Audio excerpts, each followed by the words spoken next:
Can you hear me? Let's go ahead and get a test real quick. We should be good to go. You should be able to hear me now. Can you hear me now? Yes, I can hear you now. Very so good. We're not live here, so we just want to make sure everything's okay. Okay. Before we jump on air, because everybody's on already. So we just want to make sure everything is. So we're gonna be playing the quick 2 videos, just so that the brothers can see, and then I'll do the introduction, and we're gonna be jumping right away. I sent you the link to 2 videos. I gave you the one, and I gave you also the one from the march itself. So you have 2 links. I got the video. Okay, very good. That's the 2 videos that we're going to be doing the intro. Okay, very good. Thank you.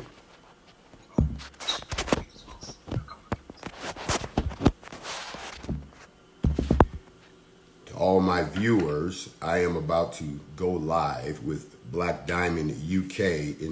This is to all of Africa, the UK, the Caribbean. This is our audience this morning. Speaking from a world leadership position. So I'm going to ask y'all to bear with your boy as I go through addressing the rest of my melanated people. I will join you all tomorrow, Facts Over Feelings and the Morning Mental. So please sit back and enjoy a fantastic interview as I speak to the folks on the other side of the globe and have a great dialogue with Black Diamond television and radio in the UK. I know you all didn't know this was coming, but I thought you might want to sit in and hear what I'm saying to the people around the world. We'll be beginning shortly. You all are just spectating. If you can, go to the link, Black Diamond UK, a television radio. You can find that. We're about to get started. Thanks y'all for joining.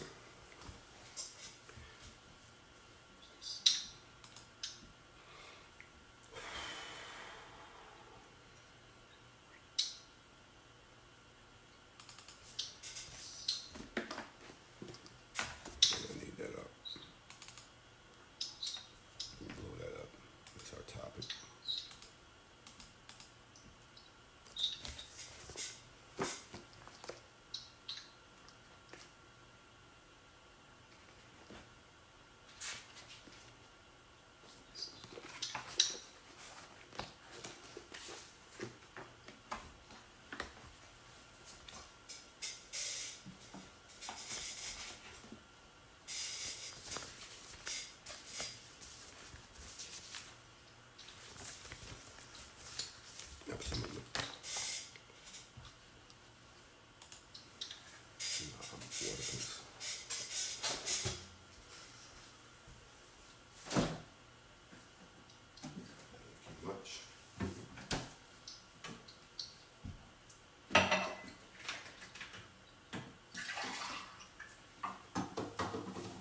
Good.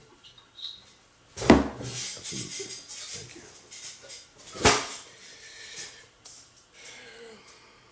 I can't see myself in the camera though. I don't want to bring that back some of that. That's cool. That's cool.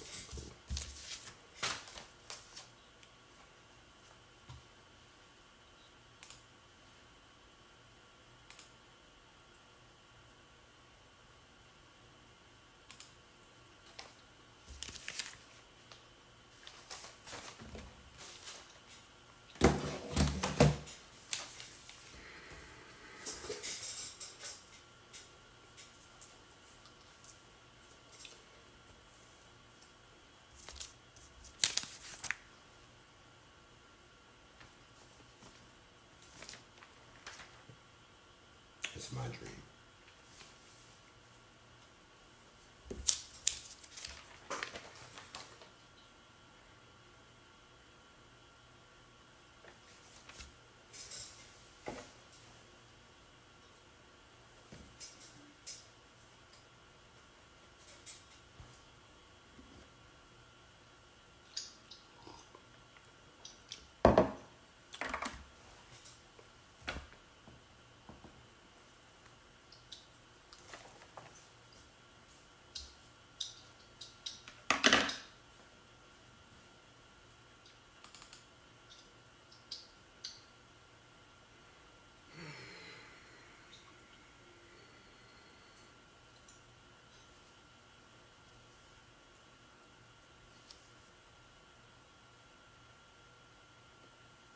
Again, if you're just joining us here on Instagram Live, I'm about to go live with Radio Diamond in the UK, in Jamaica, and also in Africa. Different time zones there.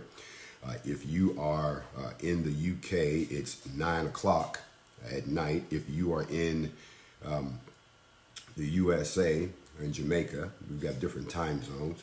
Today we're going to be discussing the destruction of the black and the African family model worldwide. We're going to talk about what's happening with African spirituality. We're going to talk about police brutality globally. We're going to talk about the prison system, the vaccination, the feminization of black men, food and water poison, and the invasion, land invasions, and of course, the media and who's behind all of this. That's what we're going to be talking about.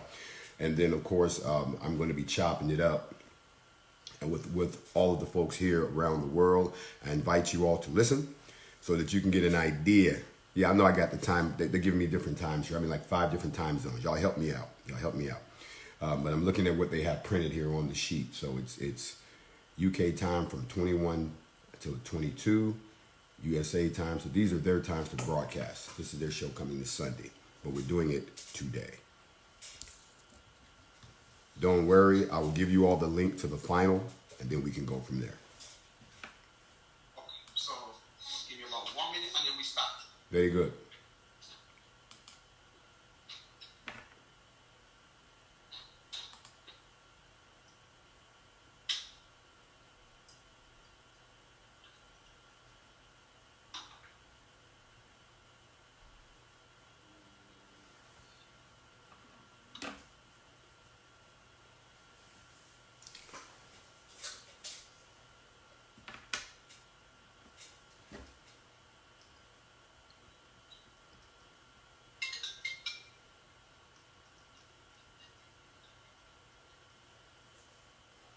Gotta keep the heat going.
Oh, the knife? Yeah, you can get the knife.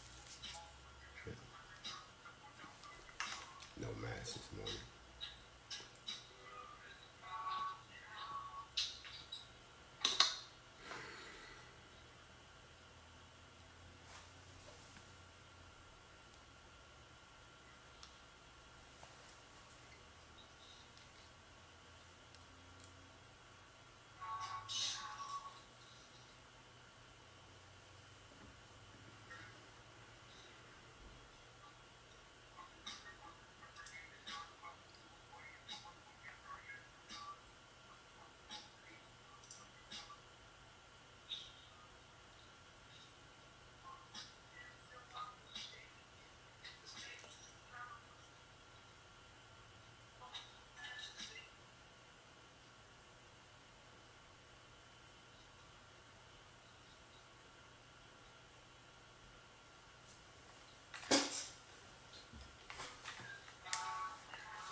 sisters, Alpha Quavo, aka Show here at Radio Diamond TV every single Sunday.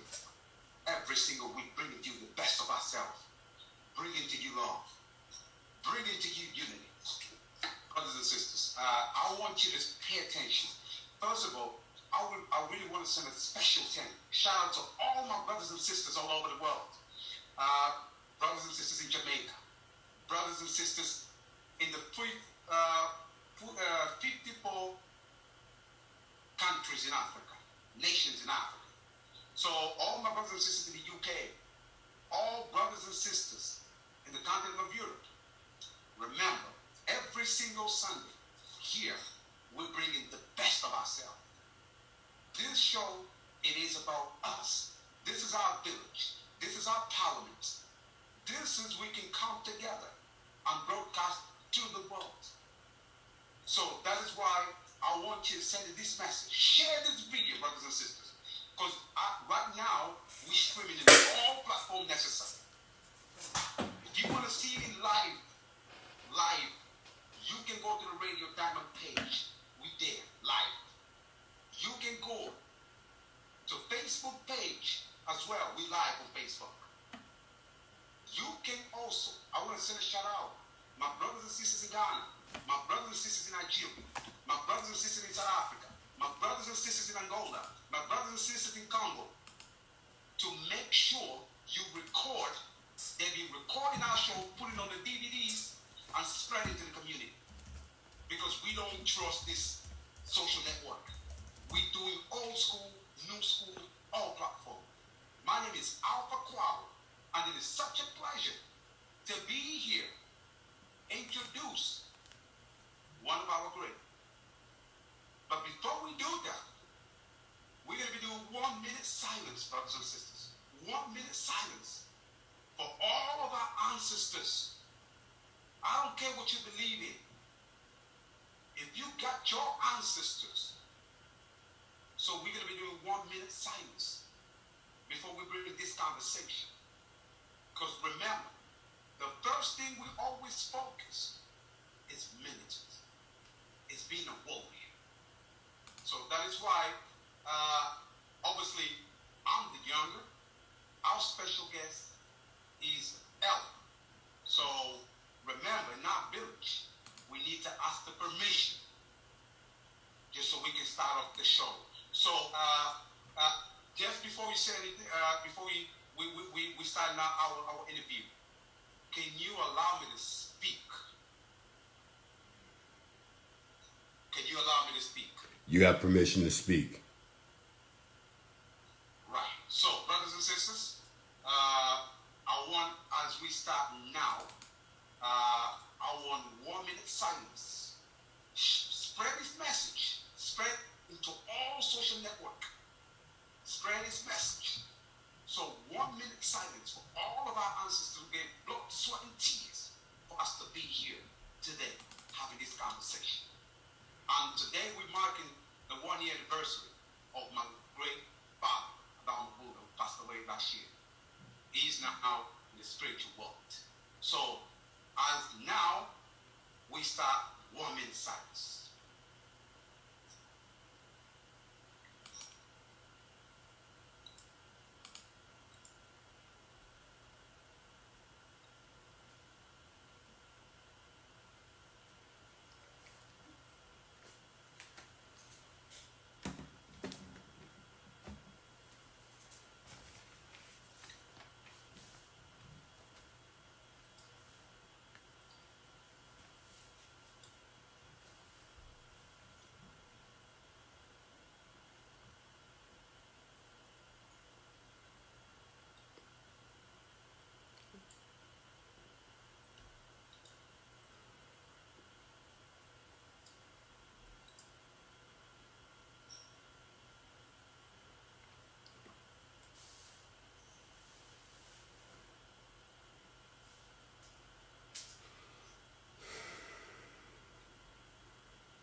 brothers and sisters, that's what it's about.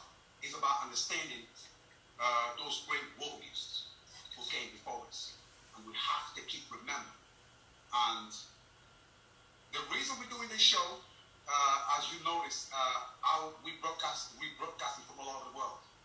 And we don't believe in, we global. We don't believe in local. We global. We're about connecting continents, nation, culture, spirituality. And that is why brothers and sisters send us videos saying, Alpha, check this video. Check these people, these brothers here. They went out, challenged the KKK. They went out on Stone Mountain, challenged the KKK. Then we saw videos of this media, this white media, talking about, oh, there's another hate group that came out. Oh, there's another terrorist group that came out in America that terrorizing the people. And then the name is NFAC.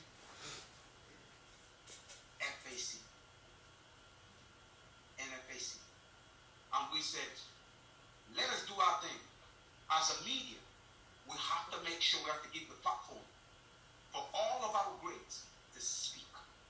And when we saw the video of this special guest, we saw Malcolm X. We saw Shaka Zulu. We saw Queen Zinga. We saw Steve Biko. We saw Queen Pavita. We saw all of our ancestors together. We saw Nectari. We saw Ginger Dazzolini. We saw all the greats. So that's why, before we bring the special guest, watch this video, just so you understand. It's only 1 minute. Watch this video. Real quick. I want you to pay attention to this video here. Because the meat has been twisted. The meat has been twisted. And then we say, okay, let's watch this video real quick. And then to analyze what we're talking about here. Watch this video.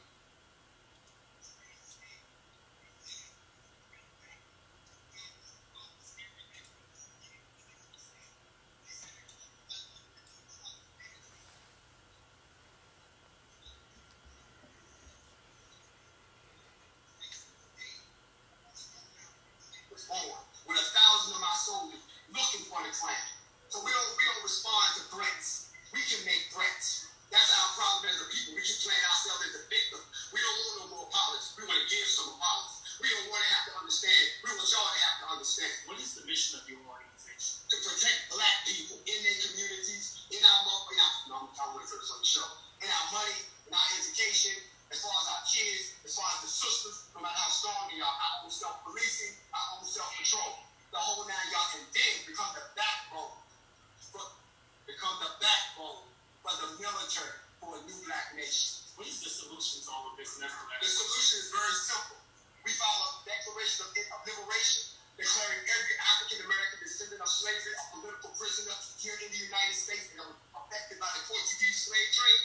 And then after that, the United States has a choice. Either A, carve us a piece of land out here, we'll take Texas, and let us do our own thing, or don't stop us when we exodus out of here and go somewhere where they will give us our own land to build our own nation. What is your name and what is the... I'm the official GrandMasterJay. I created the NFAC. All right, and how long have the organization been in existence? We don't give that information out. Just how we'll tell you this, we're all ex-military, we're all very disciplined, we're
what this video is going on viral all over the world.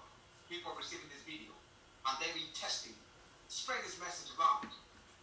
Black warriors coming to your town. Now, I want you to play another video as well, just so you can see the other side of our special guests.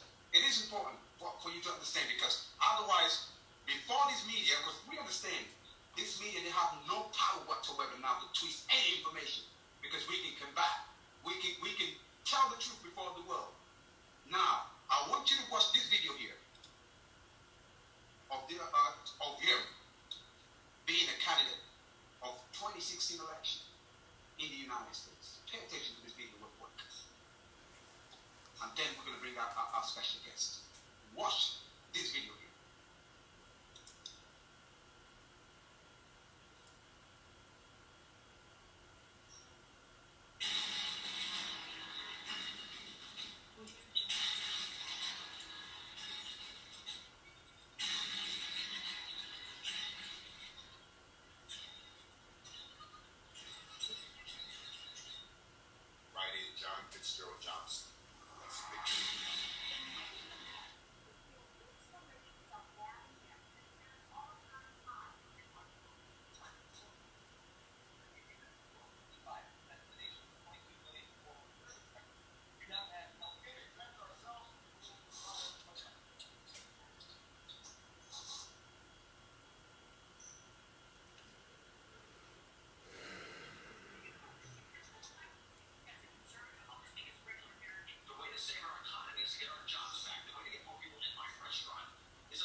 Thank you, sir.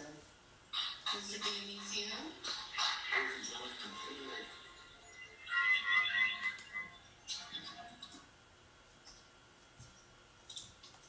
Now you understand what we're talking about. Now that's why I want you, brothers and sisters, spread this message while we're live. Spread this message all over the world.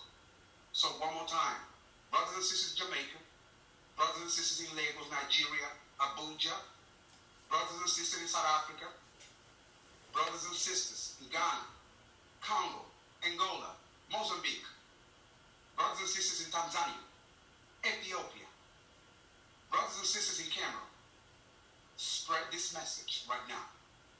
Moving to UK, you ain't got no excuse. Spread this message right now.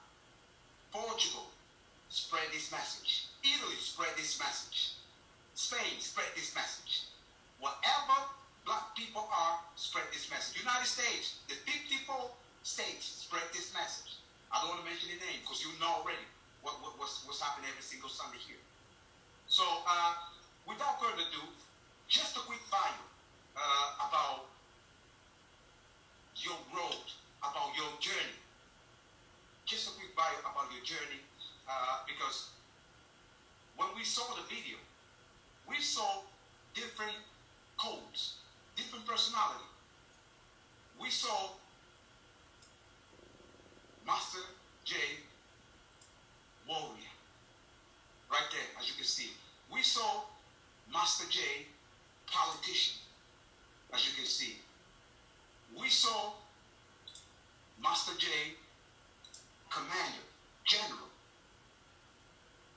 We saw Master Jay as hip-hop.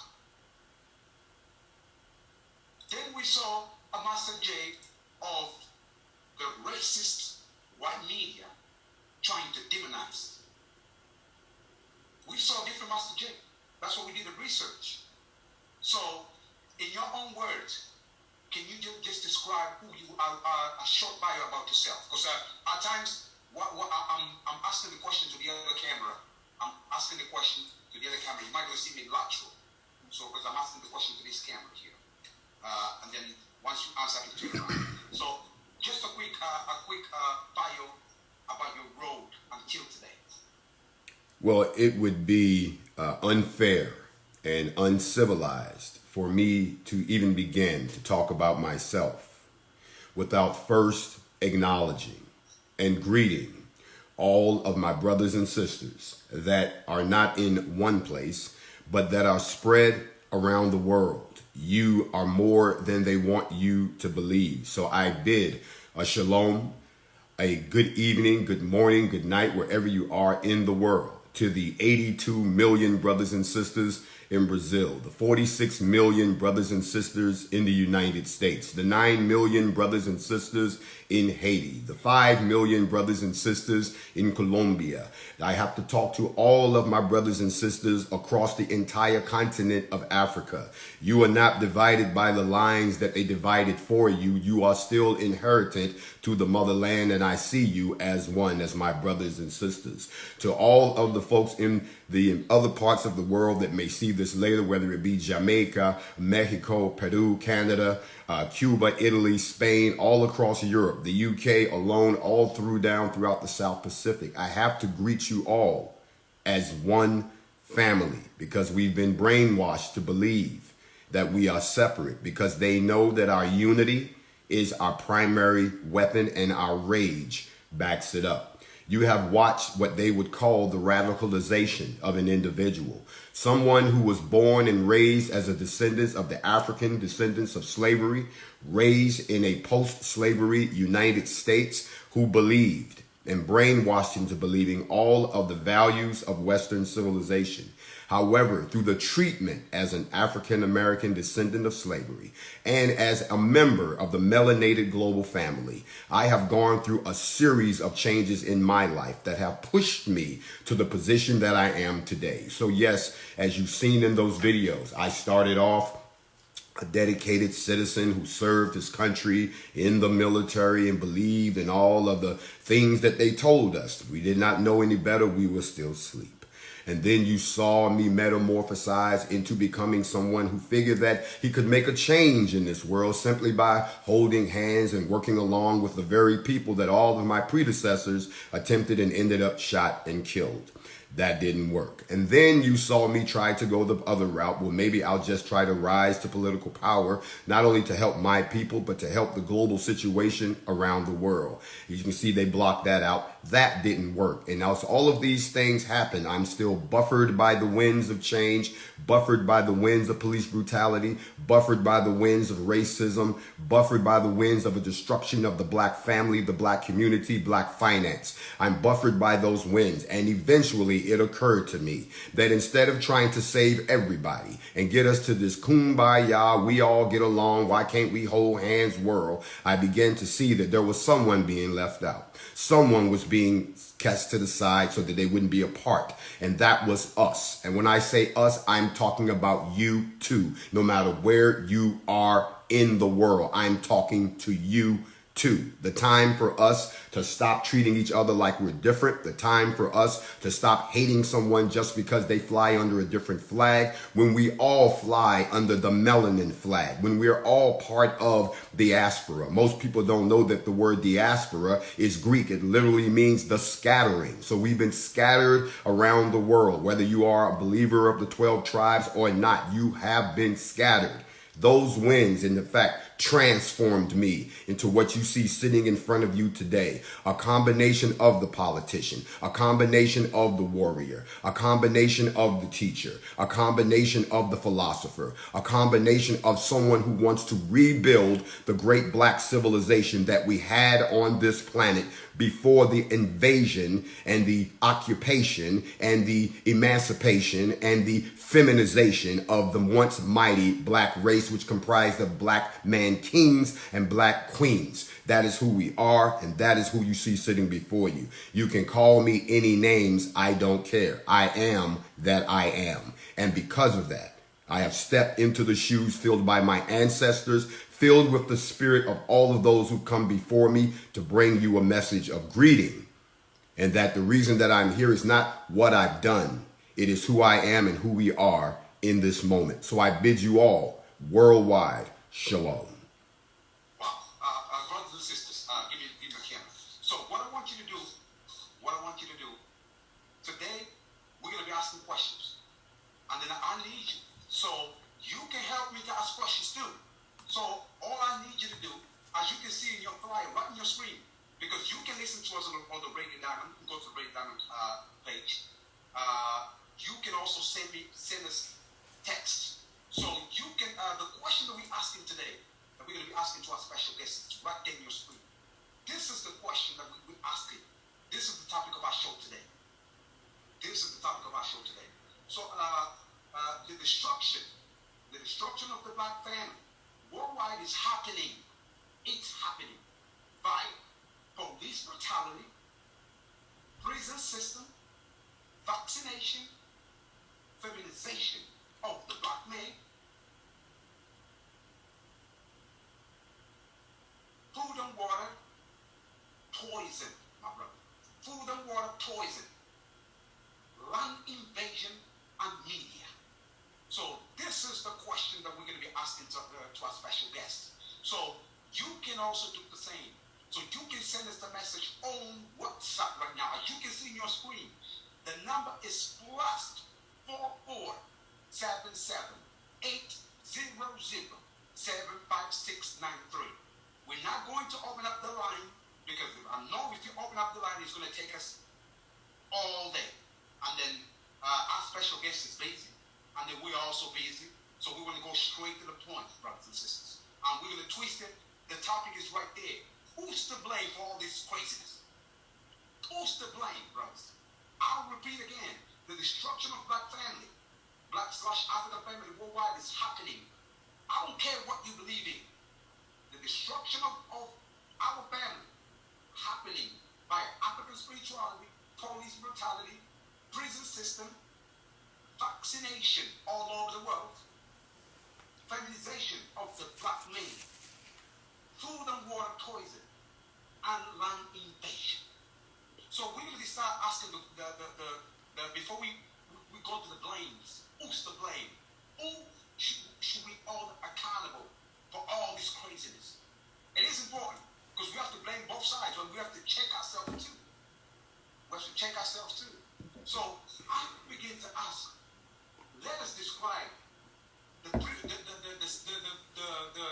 police system, the police department. Let us go to the police department in the United States. Let us go back to the history. The police system is really built to care for our people, or it's just been built to oppress and to control and to maintain the privilege of those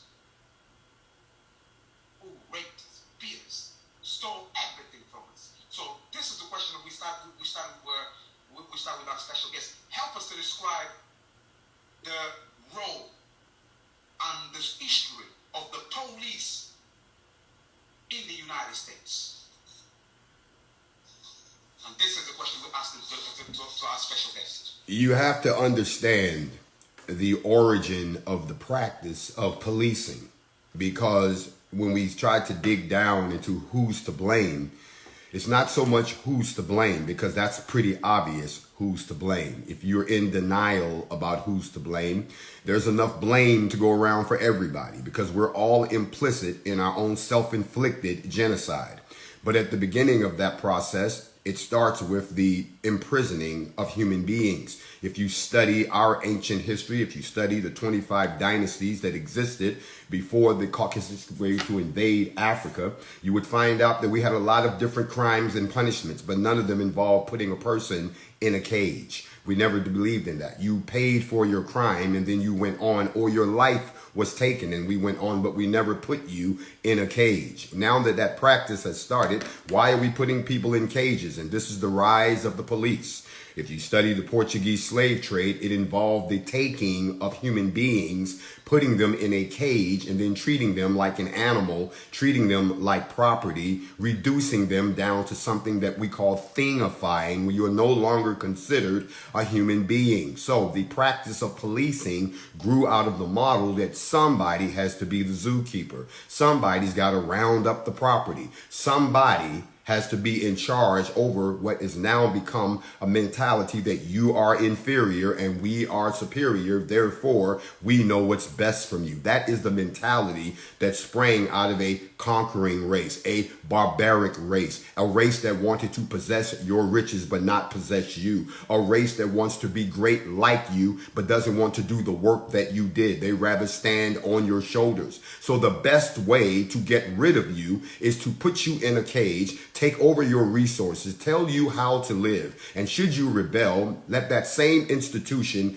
kill you. Let that same institution lie on you. Let that same institution become the Praetorian Guard that enforces the will of the very group that seeks your destruction. There are a lot of you listening to me worldwide right now who believe that the institution of policing was created to serve and protect. I have to ask you this question. Serve and protect who? Serve their masters. Protect what? Their property. You are the enemy. You are being treated like the enemy, because if they don't treat you as the enemy and they treat you as an equal, you might want to change the model of policing. So policing started off, especially in the United States, as the slave patrol. 16 years old to 50 years old could go out and capture a slave for $20 American. Or if you kill them, you got a little bit more, but they didn't want you to damage the property. The art of policing, allowing someone else to tell you how to live and take you away if you don't live accordingly, stems from the slave trade. Now, what we have today are different variations of it around the world, but it's still the same. Someone shows up, says you're wrong, and if you don't agree, you can be killed.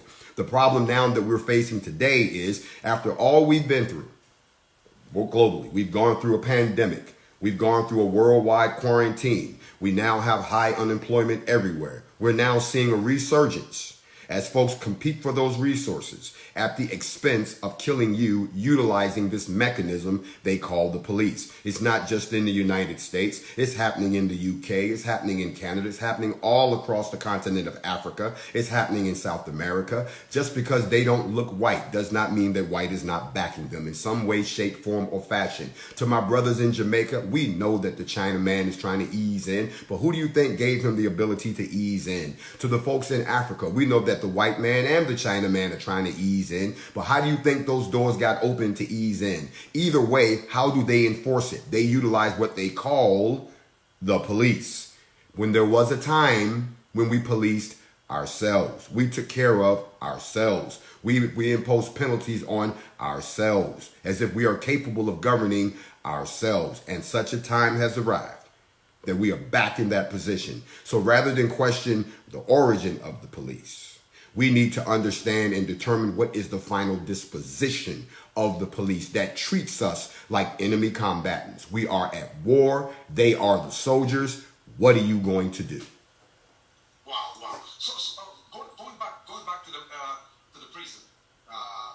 prison system in America. So we're gonna we start in America and we go to all over the world. The prison system in America is pretty much locked up all about great soldiers. So what is your take on the police system, the prison system in general in the United States? Well, you have the prison system. If it's ever going to be changed. Yes, my brother. The prison system in America is unique when you understand the history of this place they call America. In order to free the descendants of slaves and have them freed into this country, they came up with an amendment to their Constitution. You all can go read it. I don't have to read it for you, but somebody, you got the Constitution? Okay, the 13th Amendment to the Constitution says, let no man be a slave unless he's a criminal. So they put a loophole in there. So immediately upon freeing you from the plantation, they then turn around and accuse you of a crime. Now you're a criminal. So we can treat you like a slave again. So the point and the initiative to incarcerate African-American descendants of slavery stems directly out of the fact that they lost the ability to enslave us. They do not want to share in the resources that they have built on our backs. So they put a clause in their Constitution that would benefit them by making us criminals. So what has happened is a number of black Americans have been placed in prison for trivial matters, whereas white folks are slapped on the hand. The driving force behind that is because You were $3.6 billion worth of money when you were slaves to them. They lost all that money. Now you're walking around just free and they can't do nothing about it. But they really don't want to share with you. So our prison system is built on the fact that there's a loophole in our Constitution that makes it legal to treat you like a slave again, though you're not supposed to be a slave again, but you are a criminal. Now, on top of that, what has happened is there is now a system in place where they figured out if we can get these people in prison quicker, we can weaken them as a people, which goes to the core of what we're going to talk about later is the destruction of the black family, the destruction of the black community, the destruction of black unity. How do you do it? Through separation. How do you do it? Through incarceration. How do you do it? By over-policing. How do you do it? By unfair appliance of the law. So in America, it has reached a tipping point where they're trying so hard to get us into this system. You know, we have more black men behind bars right now than we had in slavery. Do you understand what they've done? So for us in the United States, it is a disguised way to put us back into a subjugated position. Now, let me expand that. Worldwide, there used to be a time in a lot of these different countries that you live in where policing was supposed to be a serve and protect. But what has happened is America has joined forces with other puppet regimes around the world to learn this model of policing now. American police officers are trained in Israel.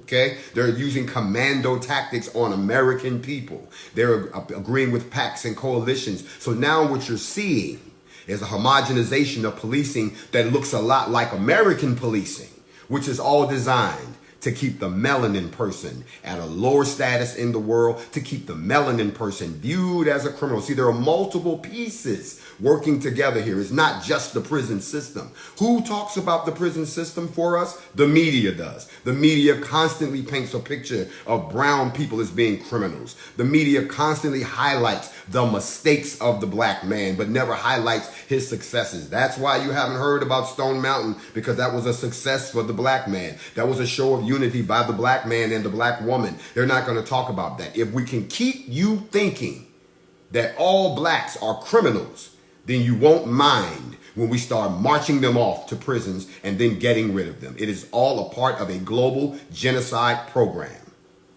Wow. Go straight to the feminization, because one of their main jobs, if you're free, that's what they say, if you're free, they're feminized. We've seen brothers and sisters all over the world. So feminism, they're promoting all this rainbow color. So what is your take about the feminization of the black man? Because when we saw the video, people now start freaking out. People now start panicking, asking questions. Where does these militias come from? What's going on in the United States? So the question we're going straightforward. Talk to us about the feminization. This is going to hurt. This is going to hurt. And what I'm going to say is probably going to be like throwing holy water on a demon. It is supposed to hurt because it is nothing but the truth. Those of us, no matter what you practice, you are children of the Creator. Everyone. We don't care what you call them. There are 101 names for the Creator, and we have perverted belief systems so much that people believe that they can do what they want to do, but they fail to study the ancient writings that come prior to any of these civilizations existing, that we've done all this before. Let me cut to the chase. An effeminate black man is unthreatening. The black man in his natural state is the most fearsome, the most dangerous, the most warrior-like, the most powerful, the most intelligent creature to walk the earth. And you stop and think about centuries after centuries, they could never defeat us. We were the vanguard of our race. We defended our kingdom so that our queens and our children could grow to an inheritance. We were the most powerful, mighty warrior that walks the planet. Our melanin thus says it so. So, the only way that they can see us continually to exist in this world was that they had to do two things to us, black men. I'm talking to my black brothers around the world. The first thing they have to do is take you out of your position of authority. Even though we were fine with it after all these years, all of a sudden they began to start the propaganda and the brainwashing. They attacked our sisters' mentality. They did it here in the States. Y'all remember back in the day, for those in America watching, they started pushing this narrative that there were no more good black men. They started pushing the narrative, you don't need no black man. But they wasn't telling that to their own kind. They told you that you can do it without the black man, but they wasn't doing it with their own kind. They was telling you if you want to be helped and move ahead in this society, you got to get rid of the black man. But they didn't do that in their cultures. The end result of that was the brainwashing worked. So first they broke up the black structure, the black family structure. Then they turned around and began to push this image as if the black man himself should doubt himself, that the black man should not walk in his black power and his masculinity for the preservation of his race. They made you feel like it was a threat to all if the black man cared or loved of his own people. Like, I love all of you. I don't care what you've done, who you are, or how you feel about me. You are my brothers and sister. You are my blood. If all of us left, they would have us in a museum talking about once upon a time. We're not going to let once upon a time happen because we are the ones, the black man. It is written, has 3 responsibilities. And the very first one is the preservation of your race. So the effeminization of the black man removes that. Because once a black man no longer functions as the stalwart, as the warrior, as the defender, as the procreator of the strong black seed with the black woman, then you destroy the nucleus of the black race. So of course you got to have black men who don't desire black women. You have to have a black man who doesn't want to live out the masculinity that is given to him by the Creator. You have to have a black man who thinks that it's okay if his bloodline ends right here because nobody understands him. I am not going to dig into the mental health aspects of any of those things. People are free to do what they choose. We all answer to Sheol in the end. But what I am going to say, if you are under the impression that there is no agenda to push the image through media, through music, through all of the images to our children in our schools, that the black man in his natural state is something you should shy away from, then you have become a victim of the effeminization of black men. Look at what they put on TV. When was the last time you saw a strong black family represented where you got a strong black father, strong black mother, strong black children in a strong black community, and it's entertaining? No. Every time they show you a brother, he's hooked up with another brother, another white man in this case. They don't even give him a brother no more. They slide him up with a white man. But they're in a relationship. They push this image so that people think that it's the majority when it's only 8% of our population. Most of our brothers are not buying into that. So with the rise of things like NFAC, with the rise of the warrior spirit, we're now seeing what they've done. So this effeminization of the black man and telling you that it's okay for you to be any way you want, that's fine, but without understanding the consequences, the long-term consequences of our race surviving. Because be fruitful and multiply did not mean be fruitful and stop right there. Be fruity, whatever you want to call it. I know some people are going, I can't believe he said that. It needs to be said. You see, there are 2 things that are going on in this world. One of those is the struggle for someone to practice a certain sexual behavior. That is your business. We cool with that. But our struggle is the struggle to be treated as an equal human being. And we don't mix with that. We cannot, because this struggle has been going on for 5, 6, 7, 8,000 years. And the last time I checked, when they came over to Ghana, when they came over to Lagos, when they came over to Nigeria, when they came to the West Coast, they didn't go into Africa saying we're looking for gay black people. They didn't come in saying we're looking for trans white black people. They came in and grabbed black people. You understand what I'm saying? And then when you got to America, they didn't break you down. They put everybody on the plantation. When in the brainwash for the effeminization of black men to make you shy away from your masculinity is to tell you that you've been oppressing your sisters, that your sisters need to get free. That is not our argument, and it never was. We're not the ones that had our women under any type of oppression. We were slaves just like them. So who are you trying to get free from? What you've done is you bought into the narrative, because the white man has always treated his woman in a lesser fashion. Y'all jumped on board with that, but we got to get the black man out the way first. The black man can't love his women no more. Black man can't care about his family no more. The black man can't care about being strong no more. The black man can't think about being mentally on front no more. We need the black man to worry about his fingernail polish and his high heels, and it's okay to accept a lifestyle that is contrary to our culture. Wow, brothers and sisters, you gotta tune in on this one. So I got flooding questions coming in. Brothers and sisters, I want you to share. Yes, we totally live everywhere, and then record. As I say to you, record it, because we just spread it. We don't care about. We care about you get the information and then pass on to the next one.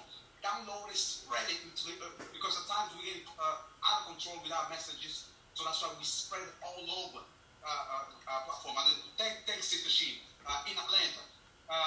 What about the black women? Black women have been tortured. Black women been restricted. Black women been violated. They're right. So ask the brother about the black women. Black women is the foundation of the family. So right now we got our black women still standing. Some of them they're standing. So Brother Jay, what is your take about the black women? The black woman. In our communities. You know, and I'm saying this to the world, and I want every black woman, no matter where you are in the UK, no matter where you are in Jamaica, in the Caribbean, Haiti, all down through that way, every black woman on the continent of Africa, you are the cornerstone. You are the gateway. You are the true secret of our power. The black man is only as powerful as the black woman is uplifted. So they figured that out a long time ago. You possess the ability to create any type of human being. Nobody else has that ability. You are resilient. No matter what is placed on your shoulders, you keep on standing. And just as y'all saw with me, even when your black kings are short on hands and have to charge into battle, you are right there beside us, ready to wage war.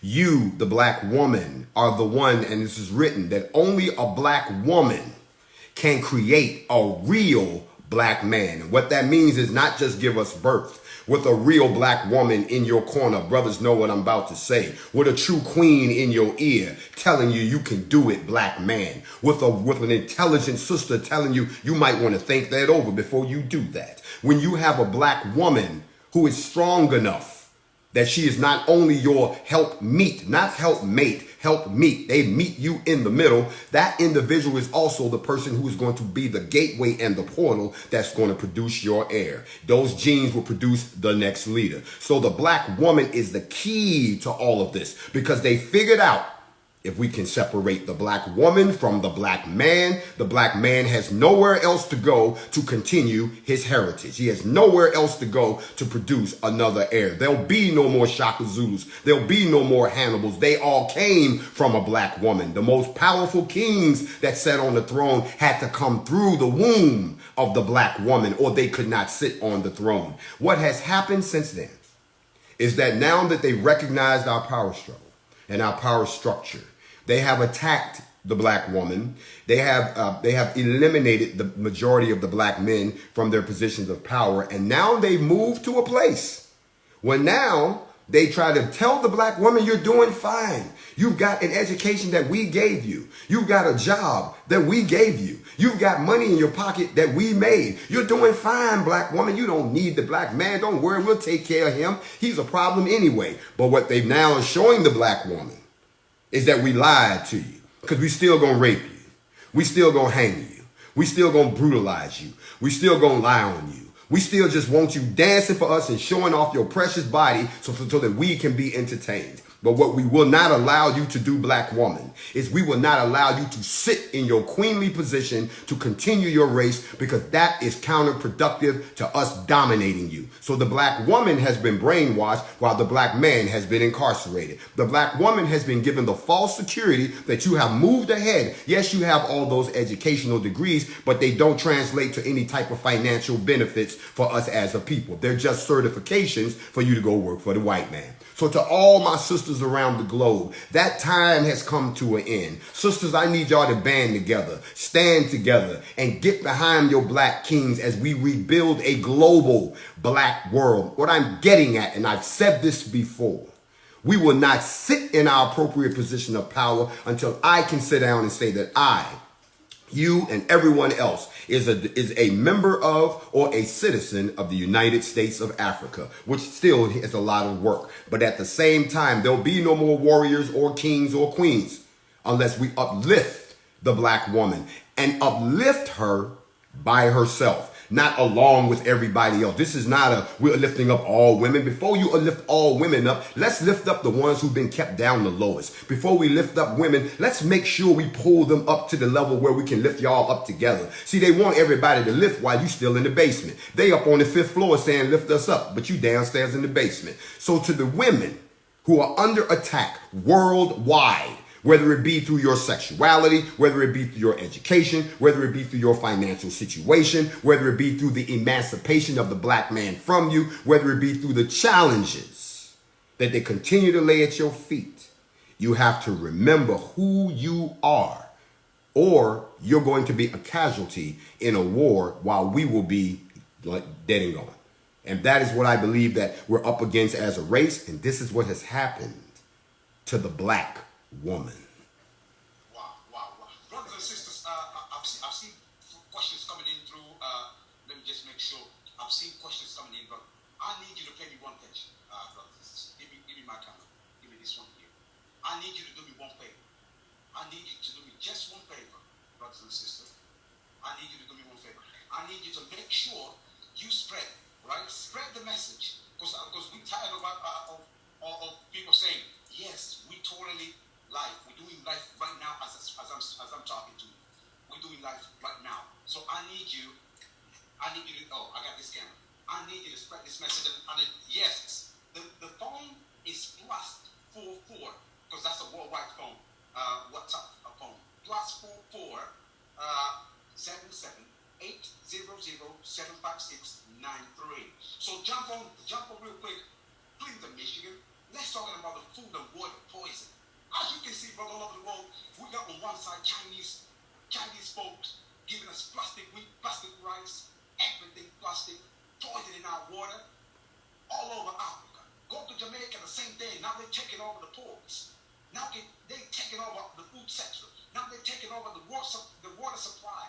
Go to the United States, same question. Go to Cleveland, Michigan. Ask the brothers over there.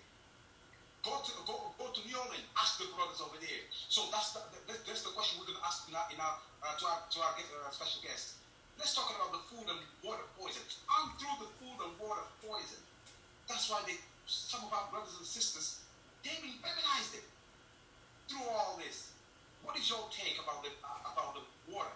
We are all over the world.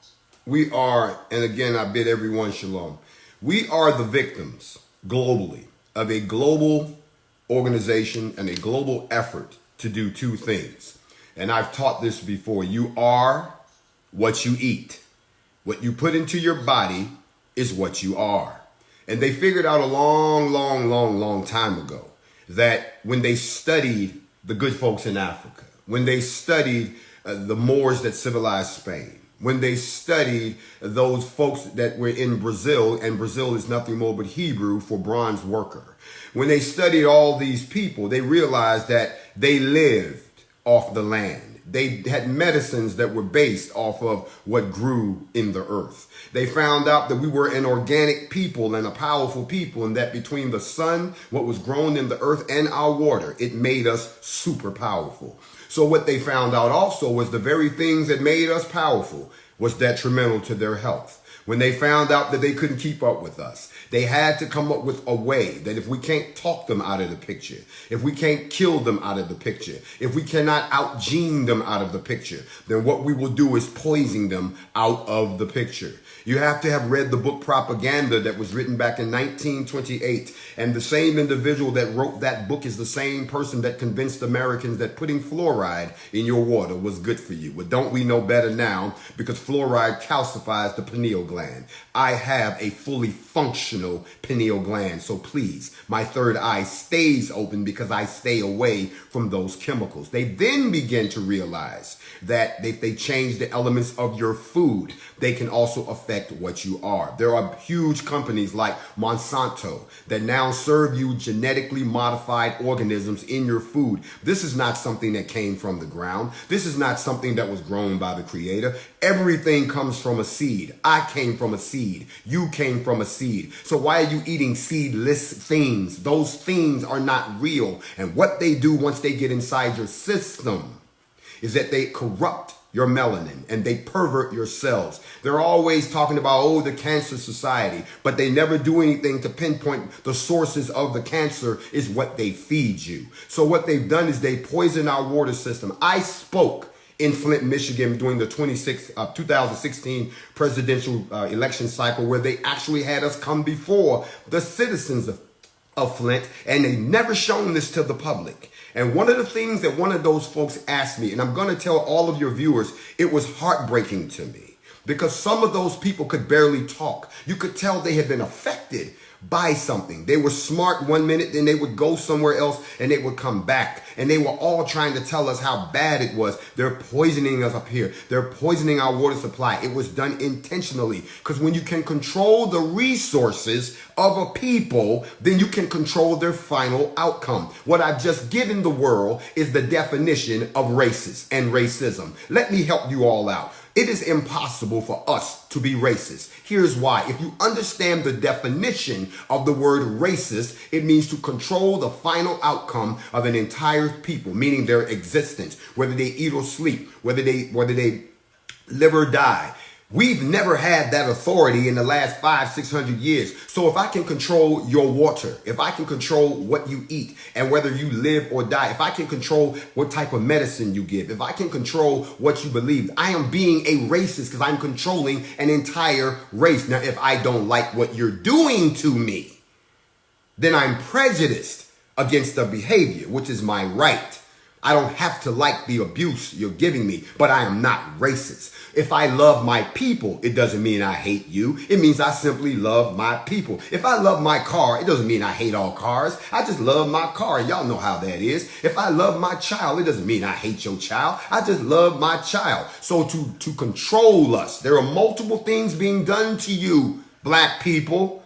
They're coming at you from so many directions, black people. And a lot of you all are fighting just one front when they are hitting you on all fronts. Food, water, and land are how you survive as a race. So if I poison your water, poison your food, poison the land, then what I've done is I don't give you any fertile place to grow. You will die in place. Are they poisoning the water here in America? Of course they are. Are they poisoning the water where you live in your country? Of course they are. Are they feeding? Just because something comes from a country or a company in America doesn't mean that we're all over here eating it. We are not.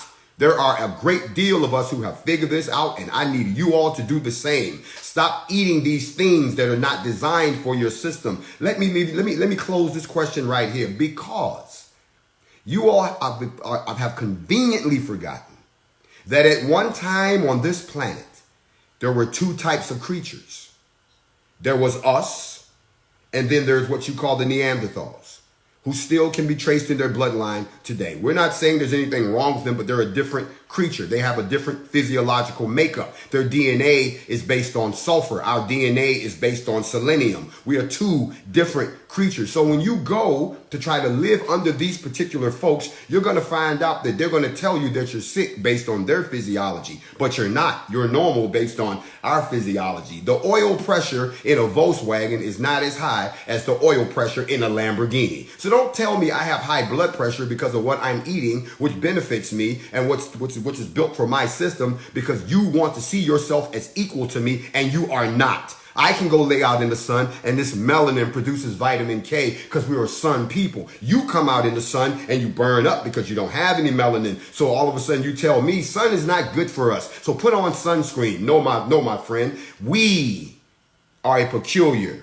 and unique people. We need to respect that. We need to walk in it. And what we put in our bodies, we need to be more mindful of. once again, because we're letting someone else do it for us and we're not doing it for ourselves. I hope I've answered your question. Wow, wow, wow. Brothers and sisters in this camera, brothers and sisters, same question to you. As you can see, brothers sending questions. That's the beautiful about it. Being connected. Shout out to brother Oshin in Kingston right now, tuning in. Remember, you can listen to us via audio or you can tune it in. You can see us watching live. Today is Sunday, 12th of July. So that's why it's not pre-recorded because we got brothers sending messages. We love this pre-recorded. No, it's not pre-recorded. It's totally live right there. Moving, jump on to vaccination. We've seen Dr. Fauci. We've seen Bill Gates. We've seen all these Donald Trumps. We've seen all these WHO promoting vaccine all over the world. So what is your take about the vaccination? Specifically towards ourselves as black people worldwide. What is your take about the vaccination worldwide? Because they've been pushing hard now. We got all these Bill Gates promoting vaccine all over Africa, trying to spreading the fear amongst our people that the vaccine is the only solution. What is your take about the vaccine, Brother Master Jay? Well, let me answer that question in three ways. First, you have to remember, and I always give honor and praise to the late Dr. Laila Africa, who actually used to teach on this about the different levels of melanin that are in specific types of human beings. Us as black folks have the highest level of melanin. Medicine simply causes the melanin to work, to fix things. They said any medicine that doesn't work on melanin is a medicine that does not work. So the very first thing you have to understand is that the concept of putting something external into an internal system that was functioning just fine is the very first flaw. When we start talking about vaccines, we're right back into the same place as we was before. Black folks have always been used for experimentation. Black folks have always been used as the guinea pigs in the clinical testing trials for some new drug that is not designed to benefit us. It is designed to benefit someone else, but they want to test it on us. There is a long history of U.S. pharmaceuticals, European pharmaceuticals, utilizing Africa as a toilet to come down and test out vaccines in the name of trying to improve medicines. Never mind the folks they kill. Never mind the populations they produce. Never mind the after effects of introducing these diseases into another community. They won't do it to their own because they don't want to live with the consequences. So we have also, this is the second part, we have allowed them to become so prosperous off of us, giving them money for things that do have certain individuals like Bill Gates that have risen to a level of financial status that they can now fund some of the same programs. But if you peel back the layers and look at who their descendants are, these are the same people who believed in eugenics. These are the same people who believed in a global genocide of brown people. Now they've gotten rich and they can polish it up and they can package it saying that we're doing you a humanitarian service by putting something in your body. You already know down in Nigeria, you already know across the continent of Africa what happened with the HIV testing. You already know about how they were claiming they were giving folks birth control, and in actuality they were giving them diseases because they want to experiment on you like they used to do. And if they can't do that, then they will find a way to eliminate you. Now, I move into today. Folks like Fauci, who should have been arrested when the HIV situation happened under the Reagan administration, where they stole the virus from France and then tried to come over here to America and claim that they had found and then wrote a lying piece of paper about it. When the truth of the matter is, if you dig into a lot of these programs, you'll find out that some of them come from the bioweapons divisions of the United States military. Some of these come from folks that are doing experimentation that is illegal. You have all of these things and it lands in the lap of black people. We're the most resilient people. We are the strongest. We have the strongest physiology. So if they can get it to be fixed there, then it'll work on a weaker race. But now we've moved into something much more dangerous, much more deadly. Have you noticed they haven't announced they're trying to cure anything? There hasn't been a cure in years. But every time something pops up, they want to vaccinate you. They want to put something in you. Well, let me go ahead and share this with all of the people around the world. Vaccination is part of a global extermination. So if you all don't fight back against this, if you all don't run these people out of your country, no, you can't go to your leadership. Your leadership's been bought. See, some people see money and lose their morals. Some people see money and lose their minds. Some people see money and lose their compass to remembering that this right here is going to kill. I call it a dope dealer mentality. You don't care about what's going to happen to your people. So you let these folks come in, show you a bunch of money under the guise that we're trying to help people. Let me ask you all a common sense question. How the hell you had a disease that started in China that affected only Chinese people and white folks at first? All of a sudden get out of China and go everywhere, but not appearing no black people nowhere. But they're now, I'm telling you, after it raped and robbed the world, put people on house arrest, had all of us sitting in the house, ooh, we scared, that now they're telling you the only way to fix it is to let them put a needle in black people. I have told y'all once and I'll say it again. We are fast approaching a tipping point where it's going to be the needle or the bullet. Here's why. It's bigger than a vaccination. It is more about your salvation. Y'all know the story, even if you don't believe in it. The mark of the beast. Y'all know it's coming. How they gonna get that in you? Well, most of y'all don't know. Right around December, they created a way to actually put these dissolving needles in your arm. And once the needles are dissolved, you're left with a barcode under your skin that can be read with a cell phone. You think contract tracing is not tied to this? It is. You think these vaccinations are tied to it? It is. But they're going to kill two birds with one stone. We're going to kill the people in Africa, and while we set up a system to vaccinate the ones in other countries so we can get them under a one world system. So it's really a whole lot going on. Bill Gates is implicit in this. He should be tried for crimes against humanity. Okay? Fauci is implicit in this. He should be arrested for international medical crimes. The country of China is implicit in this because they allowed their testing grounds to be used for the testing of bioweapons that were illegal in the United States. Y'all don't have to believe me, but that's the whole goal. They don't want you to believe anything. What was the devil's greatest trick? Convincing the world that he didn't exist. Vaccinations are part of that program. If you are participating in it, you are a willing victim to our own extermination. Wow, brothers and sisters, obviously we're getting messages out of about a minute. Hold on, my brother. Stay here. Hold on. They want that we just want to go straight to it. But first of all, we start bringing the questions to you just so you understand. But brothers, they're rushing quickly. Ask about the NFAC. Ask about it. No, don't worry about it. We're getting there. We just go past. We're going to have to extend. I'm sorry, brothers and sisters. We're going to have to extend this show for a little more time.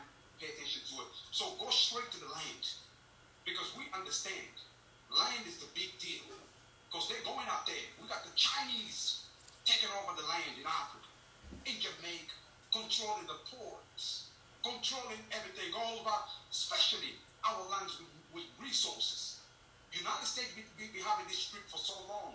The European power, so-called power, they've been having these streaks for so long. Now, go to the question about, brother, when is going to take for us as a black people worldwide to start regain control of the land and understand the value of our land?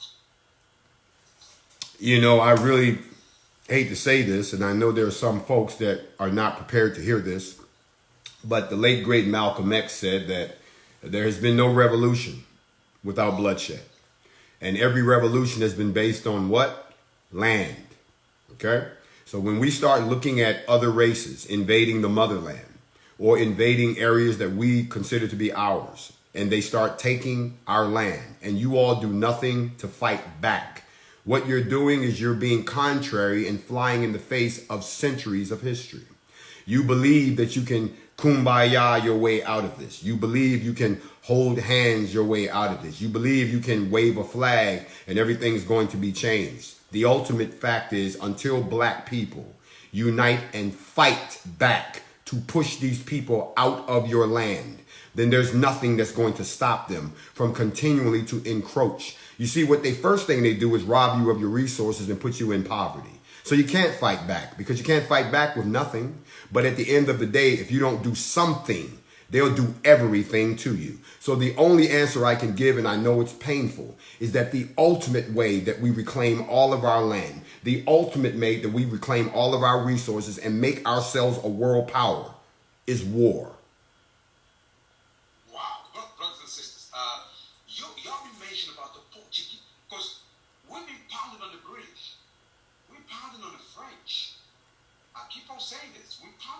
British. Yes, they have done all the evil. We pounded on the French. We pounded on the German. We know 84, 85, Berlin, they started off dividing all this cake. But remember, we allowed them to get in. Elaborate more about the Portuguese, the role of the Portuguese, because far too long, people sleeping on the Portuguese, they don't understand the damage of the Portuguese. And then in your video, you'll keep mentioning about the Portuguese. Contrary to some of our brothers and sisters, they kind of sleep away of the damage of the Portuguese. Because remember, after the Arabs, the Portuguese, they're starting off all the we don't call slavery, we call human traffic. We call this human right abuse. What about the Portuguese? Thank you for keep sending messages. Elaborate more when you talking about the Portuguese evil damage to our people. Let me actually jump in there. Let me jump in there and say to your viewers that are asking that question, they actually bring up a good point. History records, and if you have a copy of The Destruction of Black Civilization by Chancellor Williams, I encourage you to get that book at all costs and put your heads in it. Most folks have conveniently forgotten we like to blame the white man for all of our problems. We like to say that, it was the white man that enslaved us and that's what happened. But the truth of the matter is, prior to the Portuguese and the Dutch invasion in the 1400s, no white man could enter into the continent of Africa. No white man could set foot in the great kingdoms that dominated the entire continent. They could send someone in to get some pictures and talk about it if they lived long enough. But it wasn't until the Portuguese found a way to get into the western portion of Africa and get a stronghold. And that's where you hear stories like Queen Nzinga, that I salute all day, who went to war with them and outsmarted them and would not recognize their laws and would not give a damn about their colonies, that she was said, we're going to continue to push you out. But once they found a way in, they brought something with them that to this day we pay the price for. You see, the Portuguese slave trade was not something that the good white folks in Europe were doing. They actually learned enslaving and slaving from the Portuguese. And you say, when you say the Portuguese, who are you talking about? We're talking about Arabs. Okay, most of y'all who think that it's a bad thing that the Portuguese enslaved us ignore the fact that the Arabs enslaved us for 14 centuries. Coming out of the sub-Saharan strictly for sex trade practices or simply to murder us. So when they came under the guise of the Portuguese flag and invaded the western portion of Africa, thus began the downfall of the mighty continent. And that in turn created the spin-off slave trade that has so many of my brothers and sisters scattered across the diaspora, across the Caribbean, across Jamaica, across the Bahamas, across the Virgin Islands, all down through New Guinea, all through Central America, all the way up into the United States and Canada. That is the explosion that came out of that. So pointing out the fact that it was the Portuguese who set this in motion first must be pointed out, because everything spins off of that. So while people are running around claiming they're going to sue these people for reparations, running around talking about we are owed this, that, and the third, go to the source first. It is not just the white folks who ran the slave companies that owe us. It is not just all of the people in France that owe us because they put us in zoos. It is the Portuguese and everyone who was complicit in the slave trade that owes all black people reparations. And if we won't get those, again, we end up in a state of war. Wow, brothers and sisters, as you can see, we got a couple more minutes, brother. I want you to hold right there. Brothers, I love my listeners and my viewers. They keep asking questions. They keep dropping questions. Talk to us about the military force in Africa. United States is building military base across Africa. AFRICOM is one of them. Elaborate more. What did you talk about the military bases?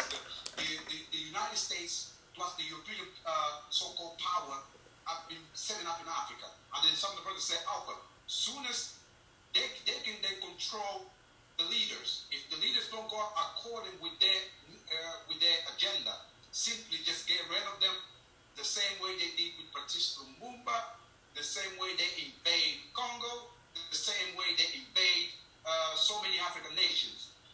Talk to us, elaborate more. That's a great question.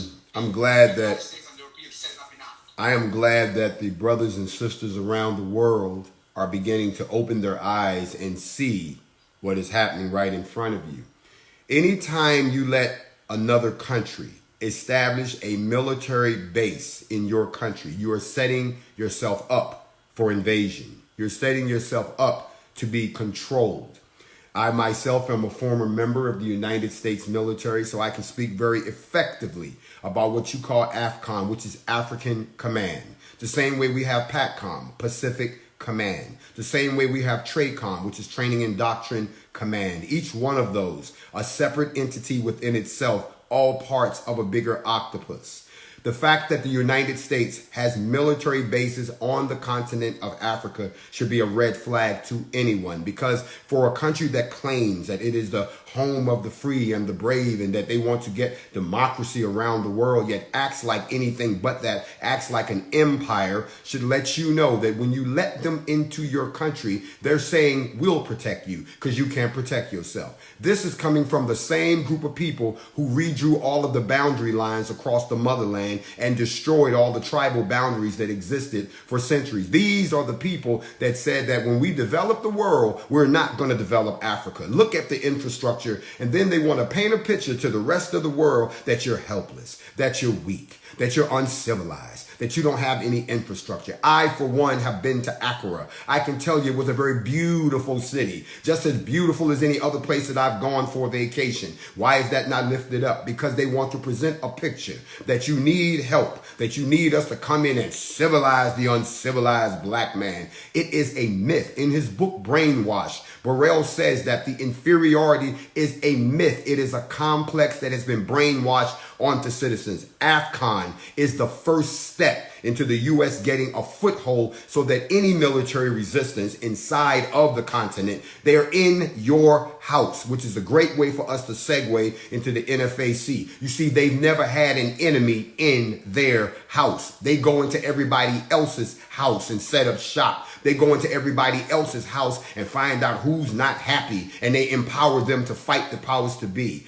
Every military on the continent of Africa that does not support what you see doing needs to band together and push them out of Africa. And all the leadership that is responsible for allowing them into Africa, they need to be moved out of power. You see, I'm going to say this very quickly. A lot of you all don't understand what they've done to you. They have taken your model. Who do you think created democracy? They took your model, flipped it on its head, and took what they used to do in Rome under an empire, under a regime, an authoritarian regime, and they forced it on you. There used to be a time that if the foreign man wanted to come and do business in your land, they had to wait for the king to get approval from everybody in the kingdom whether or not they could even talk to you. See, they done flipped it on his head now. They put people in power who tell you what you gonna do, tell you what you gonna put up with, tell you how you gonna eat, tell you how you gonna sleep, and they'll tell you who's gonna protect you. They've taken the power from you because somebody else put them in charge. Am I talking about a global world war? I don't know. But I know I'm talking about a continental revolution that needs to happen across the continent. And there are people down in Haiti and down in Jamaica and down in South America and up in the UK and say, well, what about here? Y'all don't seem to get it. It's like an infection. They outnumber you there. It will be impractical for you to try to overtake any of those, but to fall back to our homeland, get strong, get organized, make ourselves a world power to be reckoned with. Then we can go back and deal with all the other crimes that have happened to us. So them getting their military into the continent of Africa is the first step in the downfall and the division of the motherland. And if we don't do something about it now, if we don't do something about it in the next year or so, then we're never going to be able to turn it back, because then the vaccinations will start. The genocide will then be accelerated. The resource and the raping by the Chinese and the United States will be increased, and we will begin to see a new Africa that doesn't look like the Africa that we have. So them being in your house is the first problem. We're in fact, and we're in their house.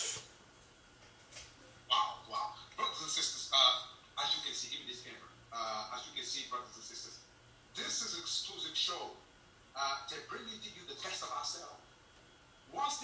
to your land. They control the media. They control the economy.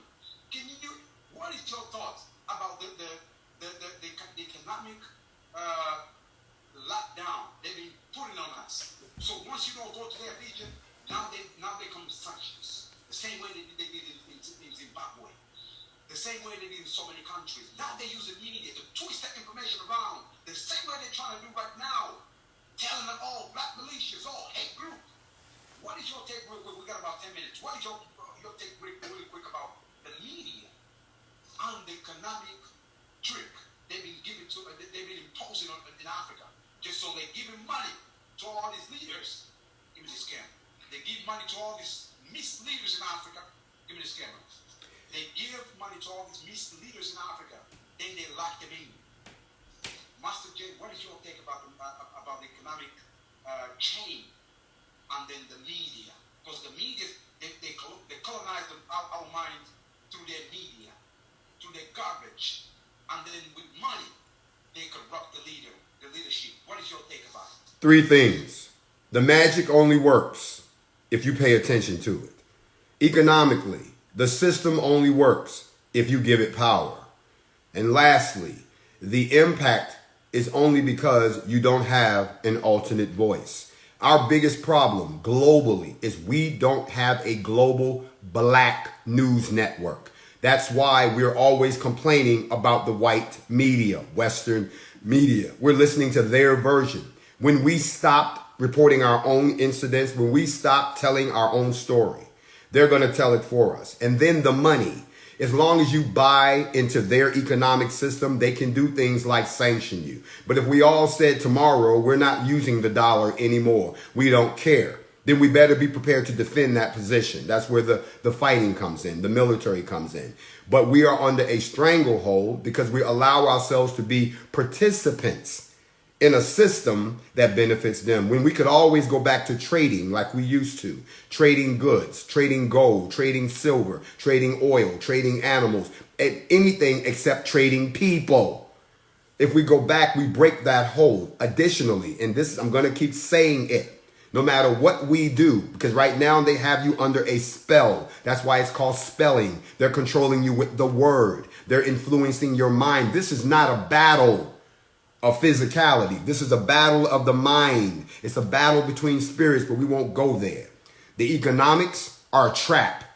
The media is the mouthpiece of the trap, and you are the mouse in the trap. But you have the right to lift that trap up and do your own thing. To all of my brothers and sisters, if you are so afraid of your leadership, then you have already lost. You have to understand you have a right to organize yourself and fight back so you don't fall victims to these systems. But right now, it's so lopsided that we have got to become unified. We have got to form our own news network, just like what you're doing right here, my brother. I shouldn't have to just be on this one show just so I can talk to all my brothers. There should be a network around the world where we're all on the same page. We don't have that.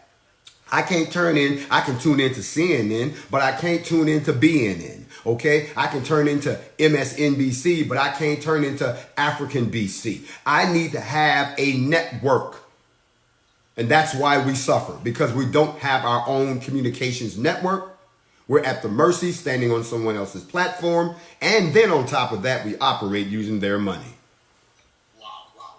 Brothers and sisters, we got a couple more minutes. Let's emphasize about the NFAC. Obviously, everybody start freaking out. Even some of the white folks, they're calling racist, malicious group that came to kill us all. Now we got a lot of white folks totally in panic. Go straight to the NFAC. Why? Why is NFAC? What is the motive? What is the drive? I am going to end with you, my black brother. It's because of what you see in front of you. The picture of a black man. Actually, you hold my head. You understand? Yeah. The European powers, the only thing that scares them is when they see black people with guns. That's what they're freaking out. They want us to sing the song, hands up, don't shoot. They want us to sing the song, Black Lives Matter. They want us to sing the song, Rainbow talking about the white power structure, the white race structure. But when they see this, look at the screen right now. This black man right there. When they see this, they're freaking out. Help us to understand why it's important for us to be heavily understanding military strategy, and be well equipped to not attack but defend ourselves. Elaborate more.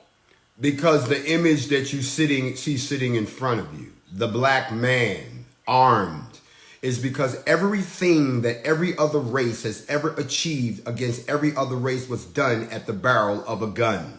Every revolution was fought with guns. Wars are won with weapons. As long as you don't pick up a weapon, that means that the position doesn't have to change. The rise of the NFAC was in direct response to continued attacks and threats against us that cannot be repelled with signs and rainbows. You are attacking us with bullets. You're attacking us with rope. You're attacking us with knives. So anytime we start to do the same thing or prepare to defend ourselves, then you know we have even the playing field, because you bleed just like we bleed. You die just like we die. You don't want to die. You want to keep the status quo. So anytime people start talking about no justice, no peace, anytime they start talking about Black Lives Matter, you all don't realize what they're doing to you. They're trying to act like we're getting on board with what you're saying, but don't do nothing to us. It's just a few people over there doing it. You're an idiot, because at the end of the day, they still prosper collectively from you taking that position.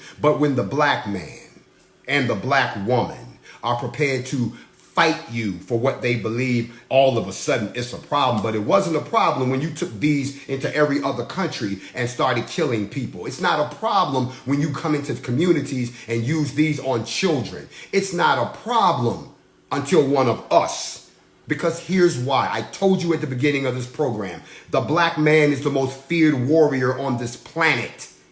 So for us to arm ourselves, the black man is the one who gave the white folks their strategies for how they fight wars. They still study Hannibal's tactics. The black man in his kingship produces black women that will be totally oblivious to any other race. And if we start right here, they know where it's going to end. So that is why it scares them. But we're not doing anything that no one else is doing. Nobody says no when the white man forms armed groups. Nobody says no when the white man walks around with weapons. Nobody says nothing. You know why? Because the people who should say something are them. So they're not going to say something about their own people. So what we have decided to show the world and let everybody know what we're doing, you need to do. I need NFAC on every continent. I need NFAC in every city. I need to see an NFAC representative everywhere I go, so that the powers to be know. The same way y'all got backup and alliances and coalitions, so do we. And we're not just coming to wave signs and hold hands. They'll listen to you then. They're listening to us now, because this scares them.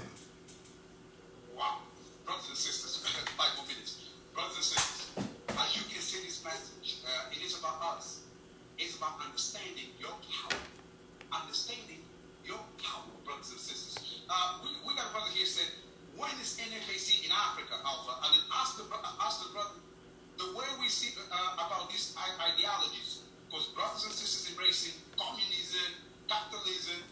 But what about now Malcolm X? What about now Malcolm X-ism?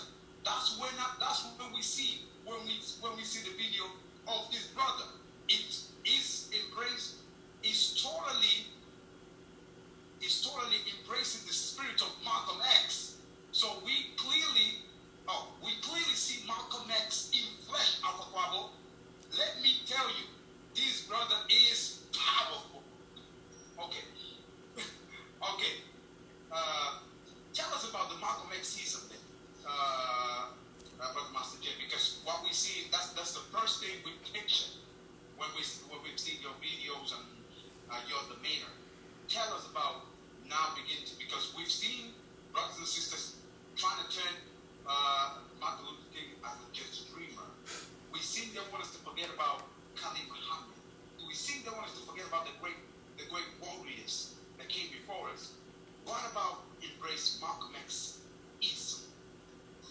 Well, let me say this. There are those folks who say that they hear Khalid Muhammad. There are those who say they hear Malcolm X. There are those who say they hear Stokely Carmichael. There are even those who say they hear Huey P. Newton.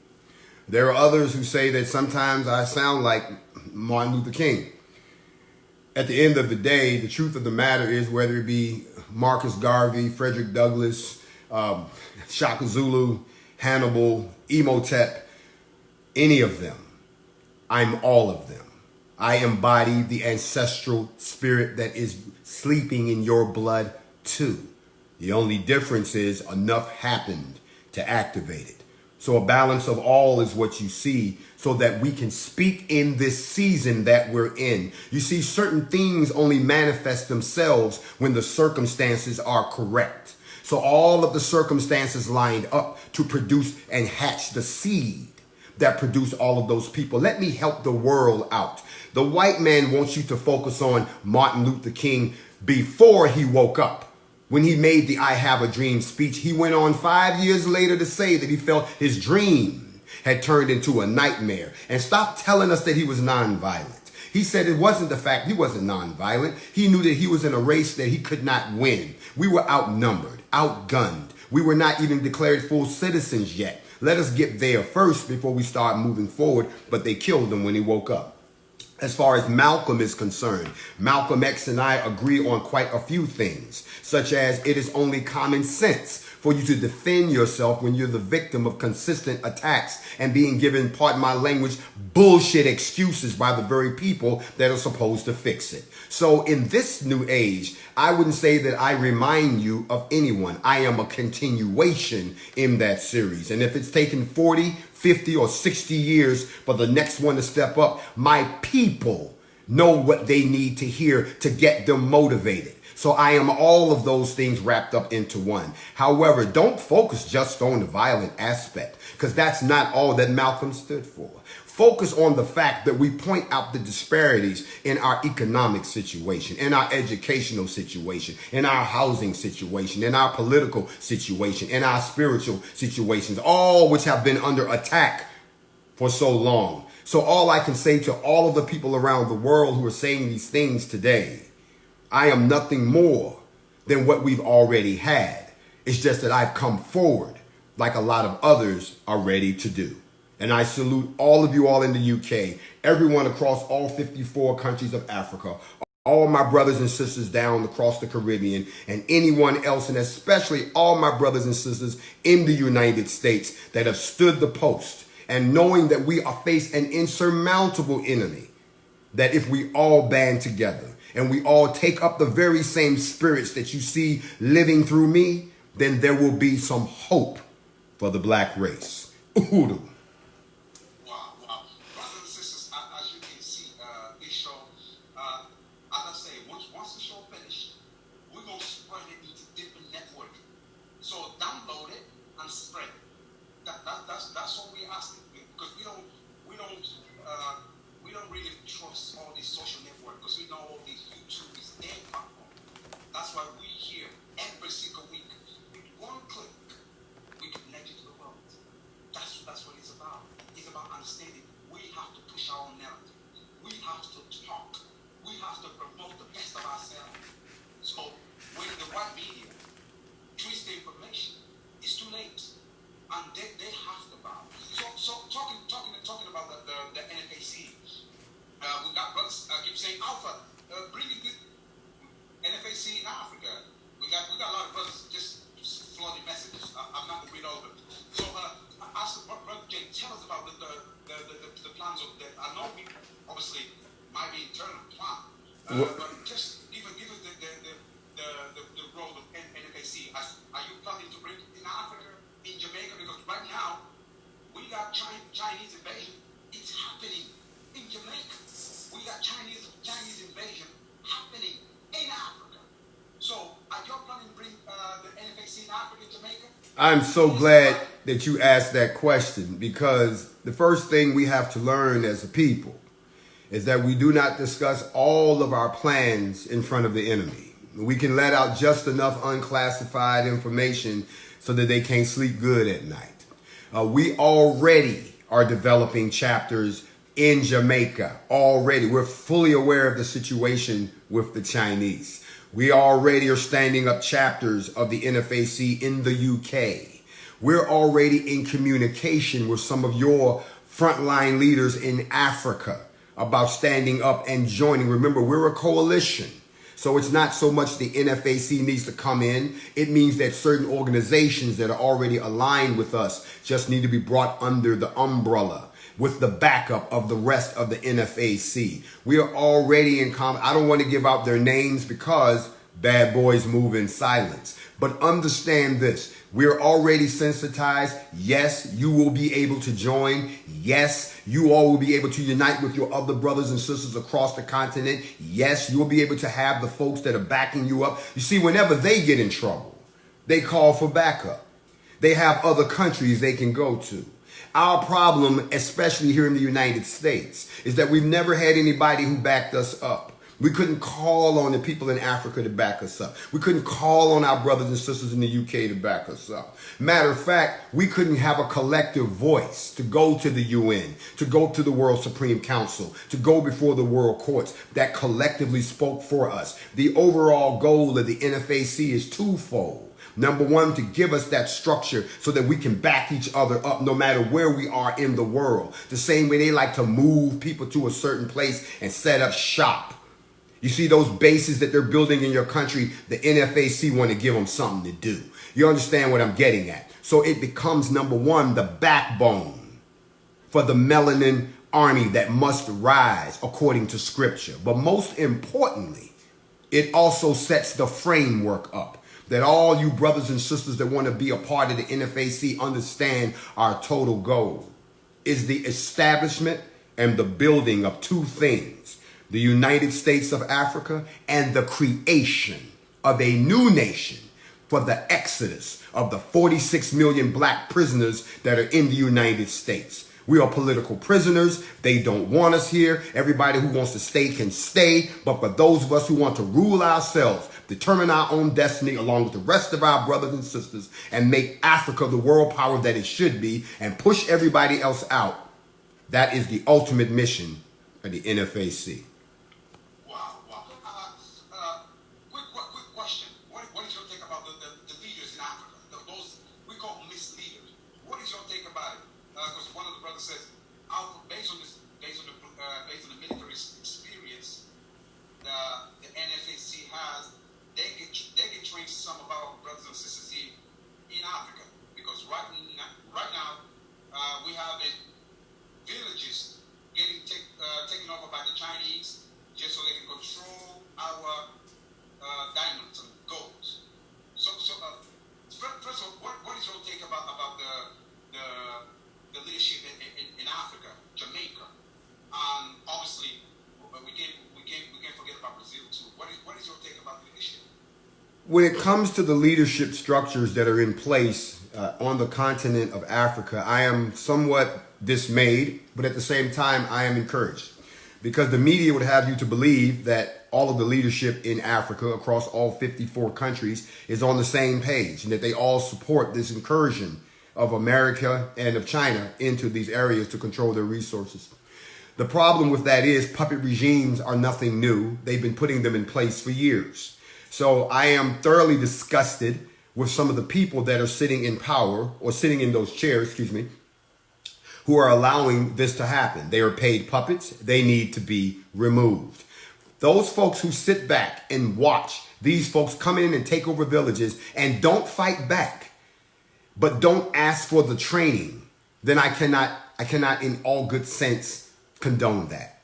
There are other agencies, there are other entities that can train you up. The NFAC can get you trained up, but we cannot give you the backbone. We cannot give you the heart. We cannot give you the indignation of watching this happen. You can fight back any way you can, but waiting for someone else to do the job is a downfall for all of us. No, you start the fight, we'll pull up and help you. But at the end of the day, there does need to be a coordinated, organized training program. And the leadership, that's why I said, in order for us to establish a United States of Africa, it would mean a war from one coast to the other to remove all current existing leadership that is not currently descendant of the royal bloodlines that were already in place. They should remain. But those that have been put into place by the United States, put into place by the UK, put into place by the Chinese, they have to go. Wow. Brothers and sisters, before we actually go, we always do challenge, and then thank you, my brother, to send me names. Thank you to send me. We always do this challenge, and then we want to hear your take. We give you name, and then in 3 words, we want your answer. Keep floating name. Oh, thank you, my brother. Thank you. Keep floating names. We give you name, and then we want short answer, or either powerful, too late, too early, great. We throw you names, and then we want quick answer. So before we let you go, and then also at the end, we want you to send a direct message to our family worldwide. So we're starting now. So here we go. Making sure we're starting now. Is that this camp? No, this camp. Okay, great. So Shaka Zulu, The ultimate warrior. Nick Turner, The ultimate warrior. Queen Zinga, The ultimate black queen warrior and ruler. Queen Nanya, Again, another ultimate. They're all ultimate. These are all shining examples of us as warriors and rulers. You are raiding the castle. Malcolm X, The footprint and the blueprint for all black men today. Colonel Gaddafi, One of the most maligned, gifted leaders that was ever put into position. Robert Mugabe, One of the most powerful, outspoken, and insightful people to ever walk the earth.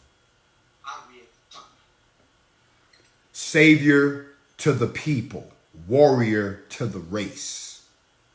Stuart Carmichael, Gone too soon. Martin Luther King, The ultimate fall guy who woke up too late. Queen Mother Winnie Mandela, Mother to be honored eternally. Marcus Garvey, My brother from another mother. Muhammad Ali, My brother from another mother who said it so eloquently that I can't put one word on the king. You know I cannot talk about Muhammad Ali in one word because he was too smooth, too fly in the eye of the race that we were in. the great Elijah Muhammad, To be honored, to be revered for his teachings. Godlike.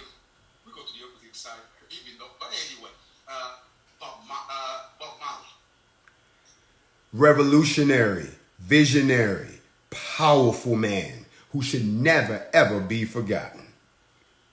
Franklin Douglas, Unconquerable. Unconquerable. Incomparable. that would be the boys.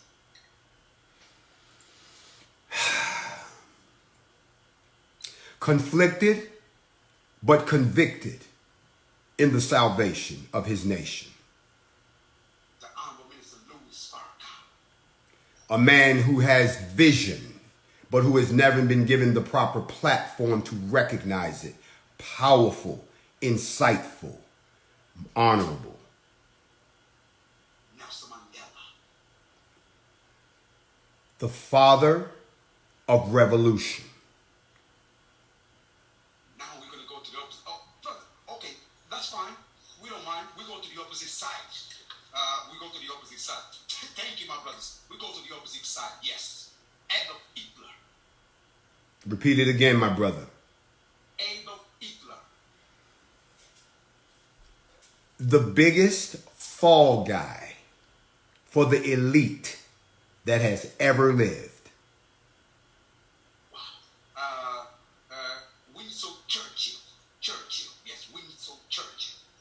complete idiot. Oh, I know you're going to bring this name. Donald J. Trump. Okay, I'm going to take back complete idiot and give it to him. Complete idiot. Puppet on a string. George Washington. A liar. Jimmy Carter. Wrong place, wrong time. He had no clue what he was doing. Wow. So keep saying it. Oh, Napoleon Bonaparte. Napoleon Bonaparte. Yeah, it's French. Napoleon Bonaparte. A psychopath. A psychopath. White inferiority infected. God complex infected. A psychopath. I know you're going to bring this name again. Bill Gates. Another psychopath. A rich, eugenics, genocidal psychopath. John F. Kennedy.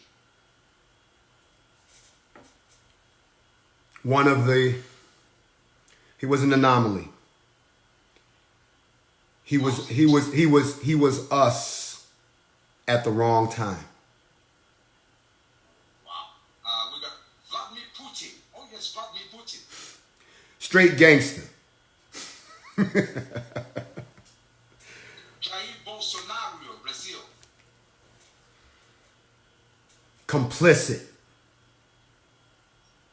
Benjamin Netanyahu. Complicit. Bro, we take two more names. That's it. Otherwise, we're going to be here all day long. So, Steve Biko. Go back to the black side. Steve Biko. I have no thoughts on him because he doesn't matter in the grand scheme of things. He was a puppet in the game, and he shunned his light very briefly to a good night. What? Brother, no, thank you. Michelle Obama. Complicit. Go to the black side. Complicit. George Bush. Complete idiot. Joe Biden. Racist. We got so many names. No, thank you, my brothers. Y'all been flooding names. Now we're not gonna be here. We're gonna be here until tomorrow. We see names coming in. No. Thank you, brother. Thank you. We're gonna. I need you, brothers, now to hear direct message to the black men and to the black women. To the black family in general, worldwide. So, but before our special guest address this message to you, so it's been a powerful show based on the emotion that we've seen here. That this is a conclusion. There was a powerful show to the point that we have to extend the show. One more time, it's really about us understanding we are at war. And you have to prepare yourself through it. As the elder, we call him elder, said, it is about protect yourself, protect your family. That's what it's about. So, our last message, so we're giving you the floor to say anything. We know you're not going to disclose all the information about the NFAC, so we understand clearly. Right now we got all these FBAs and all these CIA, maybe MI5. Let's be watching MI5. Okay, we're gonna have to ask this name, Queen Elizabeth. What is your thought about Queen Elizabeth? Just to elaborate, and it's important for the family to get this word. Queen Elizabeth from England. First of all, she's no queen. That's the first thing. Take the crown off your head. Queen Elizabeth is nothing. She is the final last remnant of the old way of thinking that white superiority and the white domination of the planet is something that is going to work. So she is nothing more than a remnant, but she is a representative of those who have raped, robbed, and pillaged everywhere in this world. And anyone who still says that they give honor to her, you are a part of it too. That system that has stolen the gold, stolen our artifacts and put them in museums, dug up our ancestors and put them on display. And then on top of that, set up a cabal that taxes the entire world and makes it pay homage to this pitiful little area in the UK. So we don't even recognize her as a queen. This is an old white lady who represents an organization of white people who have raped, robbed, and stole from the planet and still has the audacity to walk around as if they're regal, yet never have to pay for the consequences of what they've done. Wow. Brother, I'm sorry. For all the brothers, I'm really sorry because obviously now I've seen the questions coming in. We cannot finish this show without mentioning one name. Thank you, my brother. Thank you. Thank you. The Honorable Malcolm Messiah God. What is your take about the legacy of the honorable, the most honorable Marcus Messiah Garvin and El Selassie? My answer is twofold. Where they sit in history has not been properly recorded.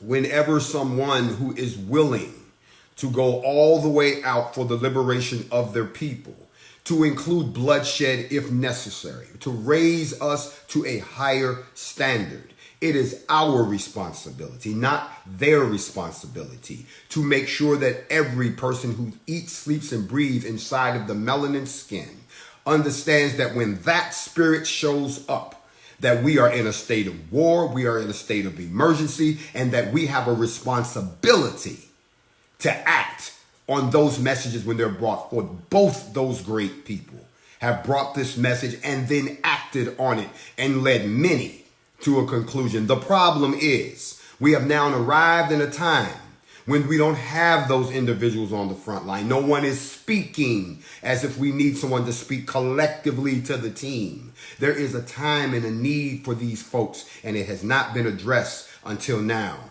So when you ask those questions about those individuals, you have to ask it through the lens of today, but remember the context of yesterday. So I lift up those brothers and sisters. I lift up these individuals because they give me inspiration. They give me a roadmap, but also they give me the lessons to be learned. And that, my friends, is the ultimate goal. You can throw all types of names at us all day.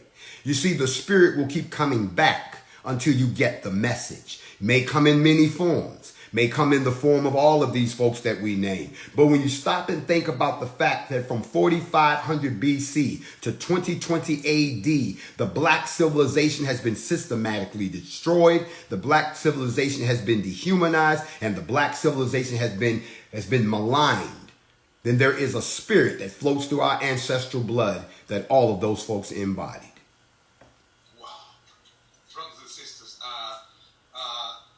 Last but not least, I want you to pen down this show, my brothers.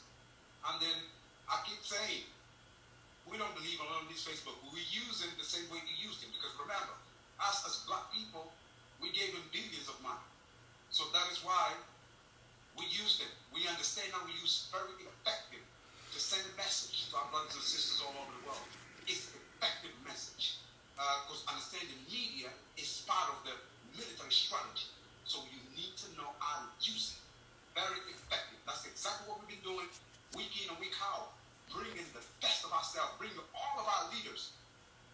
Remember, we cross path the great ancestors, Dr. Laila Africa, Dr. Sadie.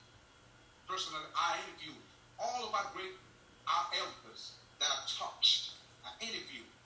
I salute you.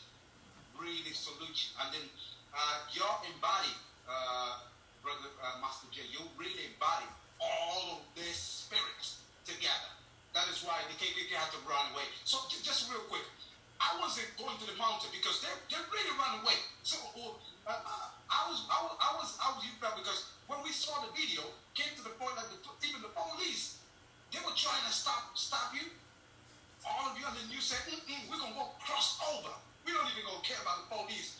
And then soon to some extent, the police will start backing off. How was they going marching? Like I I'm sure it was more than just the body was there. All the spirit of the great warriors spirit was there. Because while you after the march, brothers and sisters in Arizona, because people don't understand, there was 2 marches at the same time. So help us to understand the panic that you caused in Atlanta, because Atlanta was panicking totally. How was it? How do you feel? You have to understand, and everyone listening needs to understand, that there is an ancient practice that comes from the motherland. And that is the practice of word of mouth. Nothing on paper, nothing written down, nothing that anyone can pass around. The entire Black Guns formation was organized by word of mouth, because like-minded brothers and sisters told like-minded brothers and sisters. That way we didn't have to worry about unlike-minded, cowardly brothers and sisters even finding out about it. Now, when it came down to our execution, my strategy was twofold. As I've said many times, I don't march. I've marched before. I don't sing anymore. I've sung before. I don't want to overcome. We tried to overcome. I'm not here to just go along to get along, because that hasn't worked either. So what I wanted to do was send a message. And the message was that not only can we get organized, but we can manifest ourselves in 2 places at the same time, the same way you do, so that my people would understand this was not some local situation just to Georgia. It was in Phoenix, Arizona, because our problems are global, our problems are national, and the people need to understand that your problems are global. They're not just restricted to your area. So when we decided to pop up, when we decided to get into formation, they thought that they could contain us like they contained everybody else, but we kept coming. Then they thought that they could manage us like they managed everybody else, but we kept coming. Then they thought that they could shut us down like they shut everybody else down, but they found out we were not afraid of them. What I'm telling you, people of the world, is the law only works as long as you give it power. We gave it no power. And in the face of that, they realized they were outmanned, outgunned. Nobody gave a damn about their laws, and we came to get it in with them, so to speak. You threatened us, so now we're here to deal with the threat. Meanwhile, in Phoenix, Arizona, a completely different group that showed up, got organized. You didn't hear about that, because far be it from the media to report that a black organization that we never heard of showed up with guns in 2 major cities, synchronized at the same time. See, most of y'all don't know that when I gave that speech in front of that racist monument, it was being live streamed to the other formation. You see, that's how a military general thinks. I have my resources in different places. If you had attacked us in Stone Mountain, they would have attacked in Phoenix. And the United States did not see that coming. Nobody did. Did it scare them? Oh, yes, the hell it did. Why? Because the black man got organized. The black man got armed. And even though they're trying to be naysayers and other folks, and some folks are scared, we understand that. But we never asked everybody to go to war on our behalf, just the warriors. Wow. And remember what the Honorable John L. Clark said. The black man is the most dangerous ever machine, lethal, that the God or the Creator ever put in this earth. And understand this one. So, a 1 minute and a half, a direct message to the entire Black/African, the way they like to give us names, but I don't care. A message to the entire melanated family all over this planet. Master. Thank you very much. To all of my brothers and sisters around the world, no matter what country you may live in, I am now talking to you. The time has come for us to throw off the shackles, take off the mental chains. The time has come for us to stand together. You have no leadership at a global level. You don't want to unify. You don't want to follow. You don't want to kill. You don't want to separate. You don't want to demand what's owed to you. You have become your own worst enemy. That time must come to an end. It is time now, wherever you are, to identify with your like-minded brothers and sisters. Stop hating on each other because it's a brainwash. Stop fearing laws because those laws were not written by you. We are approaching a time when we must all come together as one. And I don't mean just in unity. I mean in our finances. I mean in our education. I mean in the reclamation of our land. And I mean in the fighting of a common enemy. If nobody will lead you, I will step into that role, and anyone that comes behind me must carry us forward. So I say to all of you, there is nothing but genuine love from this brother for all of you worldwide. And I know that my people, as compassionate as we are, as forgiving as we are, as educated and talented as we are, that when it comes to the salvation of the black race, we can do this. To my brothers in the UK, my brothers and sisters in Africa, in the Caribbean, South America, and all across the United States of America and Canada, you hear my voice. Listen to the spirit that dwells within you. It is our time to solidify behind leadership. It is our time to unify. It is our time to learn that you're going to have to follow. It is our time to know that we may have to kill some people to be free. It is our time to separate. Integrate is not working. It is our time to demand what is owed to us. And it is our time for us no longer to think of ourselves as our worst enemy, but to think of the other man as our worst enemy. I bid you peace. I bid you shalom. And I bid you that I will see you soon on your own soil. And that is coming from GrandMasterJay, the NFAC, and on behalf of all of your brothers and sisters in the United States, I say, Uhuru. Brothers and sisters, as you can see, so soon as we finish up this show, I want you to spread this message, brothers. Spread this message. It is about black empowerment, black upliftment, black excellence, black love, black unity.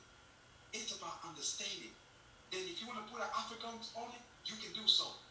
But understanding.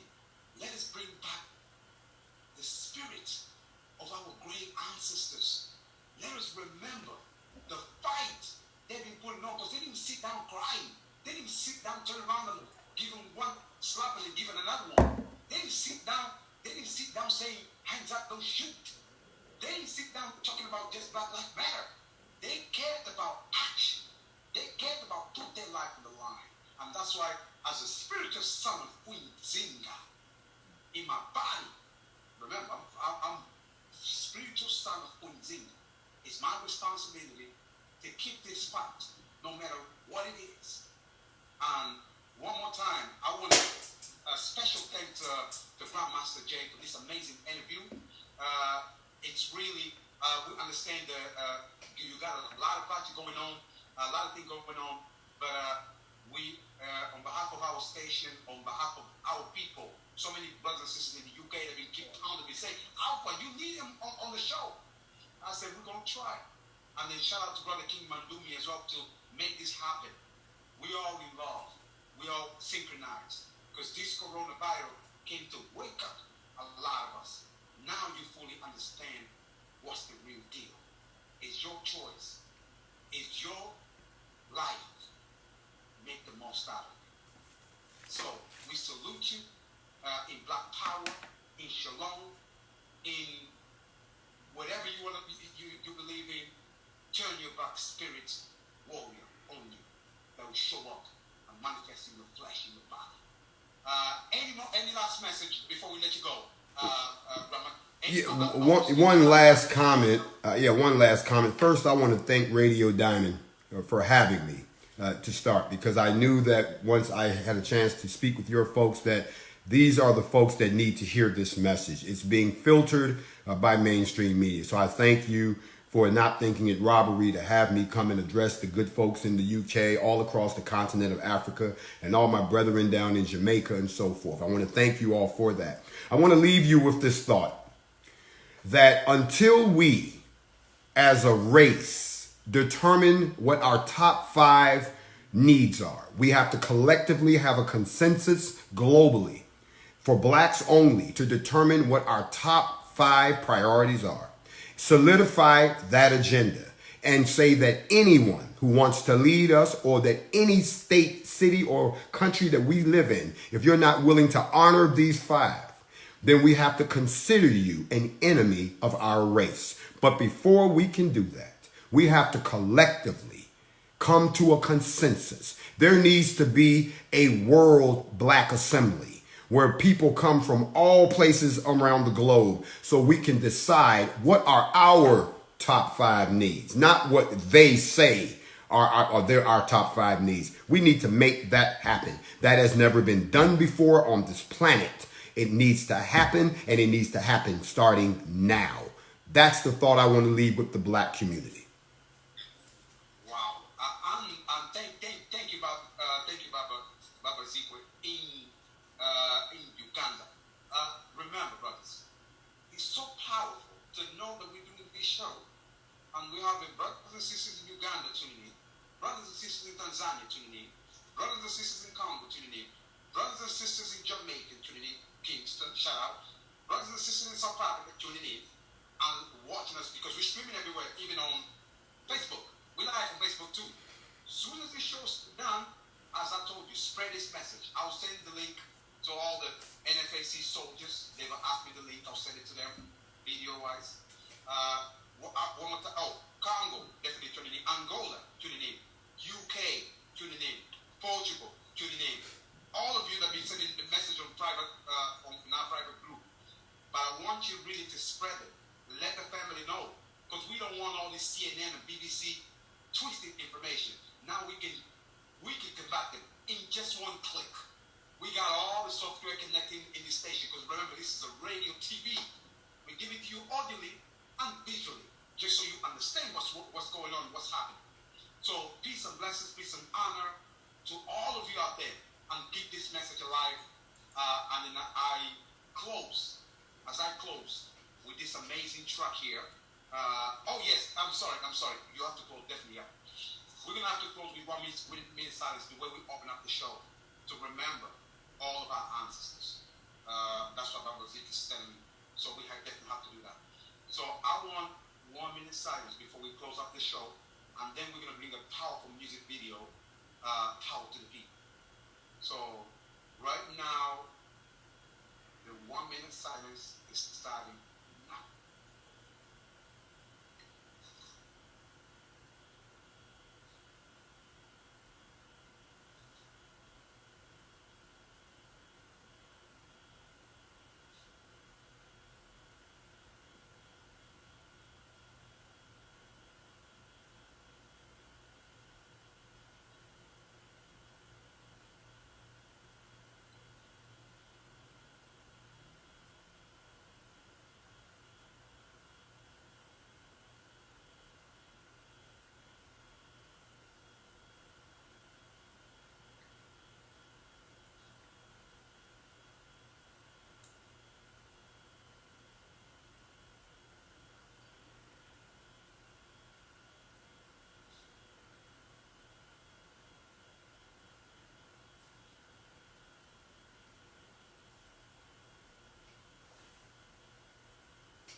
This is not only this is spirit.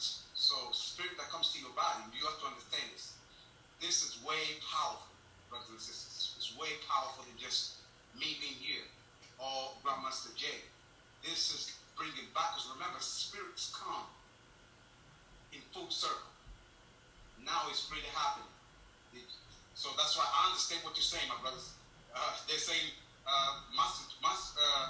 GrandMasterJay is just embodying the spirit of different ancestors. It says so already. So keep the information alive. So Radio Diamond every single Sunday here, bringing the best of ourselves. Connect ourselves to the world. We're not local, we're global. That's what we're about. So Black Power, Shalom, peace and love. So all of you out there.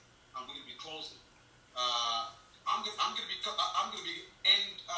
if you can just mute yourself, we're going to be end with this powerful video, and then just so we can talk off air.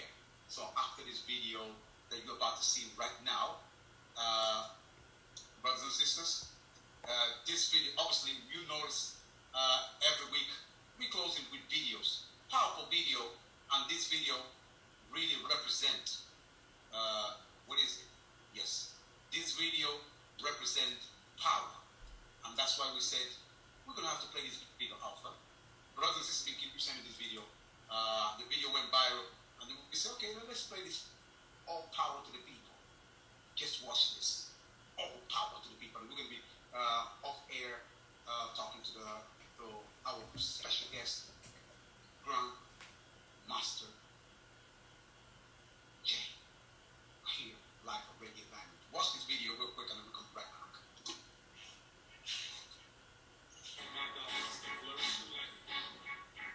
No, we're not gonna come right back. We buy. We see you next week.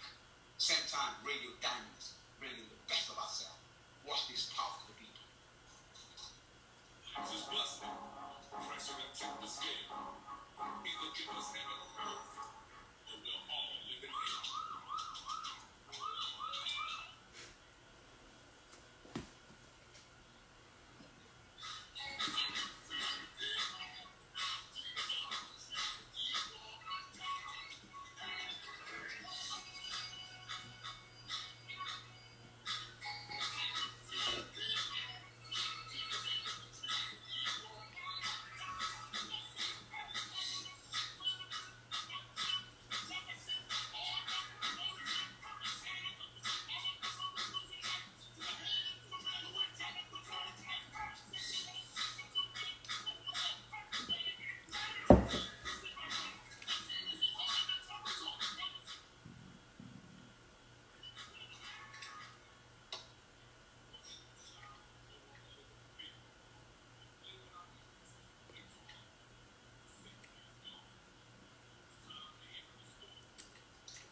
One second.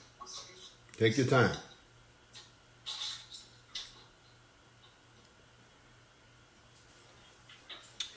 They got me on mute right now, and in case y'all haven't paying attention, this is a worldwide interview with UK Diamond Radio and TV, broadcast to all 54 countries on the continent of Africa, across the UK, and down into Jamaica. Abu Wali, who's interviewing me, is answering questions worldwide about what we do to move forward. So that is what you've been witnessing. As soon as I get the link to the actual broadcast, I will share it with you. But that is what you're watching. And now what they're doing is it looks like they're talking to some folks from different countries. They've been swamped with people tuning in from every country in Africa and across the UK. So as soon as they get through, 1 second. First of all, let me just bring in your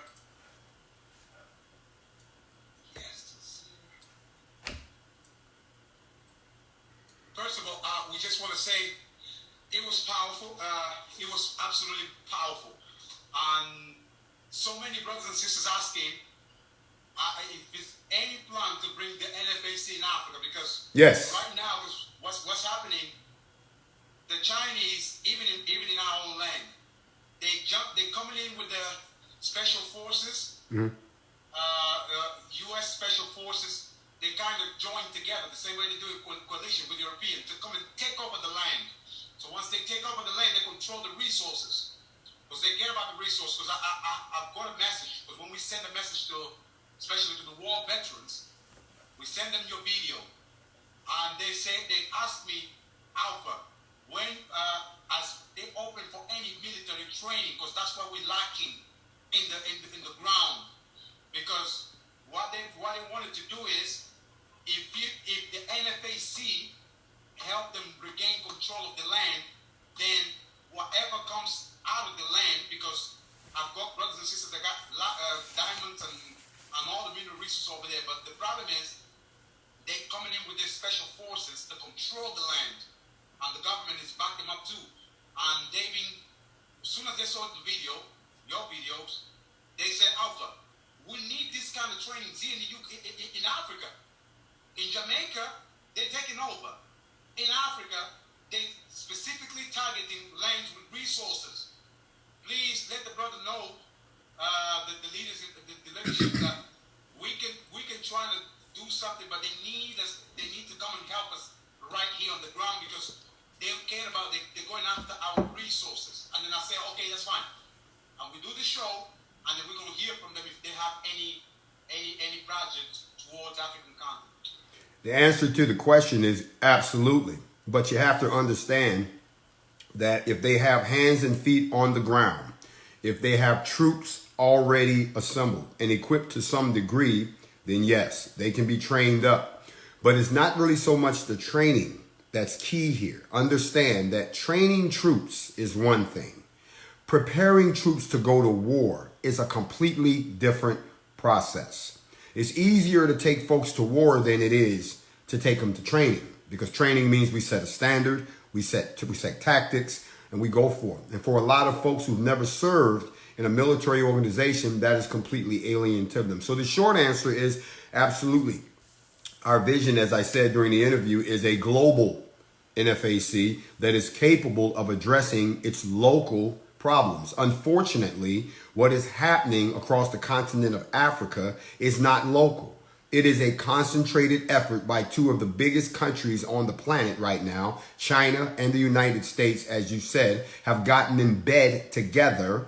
Most folks don't realize that by the year 2050, China will run out of room. Their people have got to go somewhere, and they're fixing their sights on where the resources are. Africa. You don't see the Chinese trying to invade the UK. You don't see the Chinese trying to invade South America. Not really. So Africa is the golden child. So to those folks on the ground, your special forces folks that are seeing that they've got United States that's teamed with China, you have to understand that in order for us to train those folks, two things are going to happen. Number one, it has to be a quid pro quo. If we support them and train them, they have to support us. Because once the United States becomes aware that we're training foreign forces to fight against U.S. forces in a foreign country, then all of a sudden we become a terrorist subversive group. And now we are going to need some backup. We're going to need some soldiers. We're going to need some weapons. If they've got gold mines, diamond mines, and all of that stuff, we need those resources dedicated to us. If they're coming in to get the gold, they're coming in to get the diamonds, give that gold, give those diamonds to the NFAC so we can translate that into military hardware and so forth. The one thing I've learned about arms dealers is that they don't give a damn what side they sell to as long as they sell their arms. And if it's a war that's going to clean out the place, if it's trainings to go to war that's going to move stuff down the line, I've said this many times before, this is a game of chess, not checkers.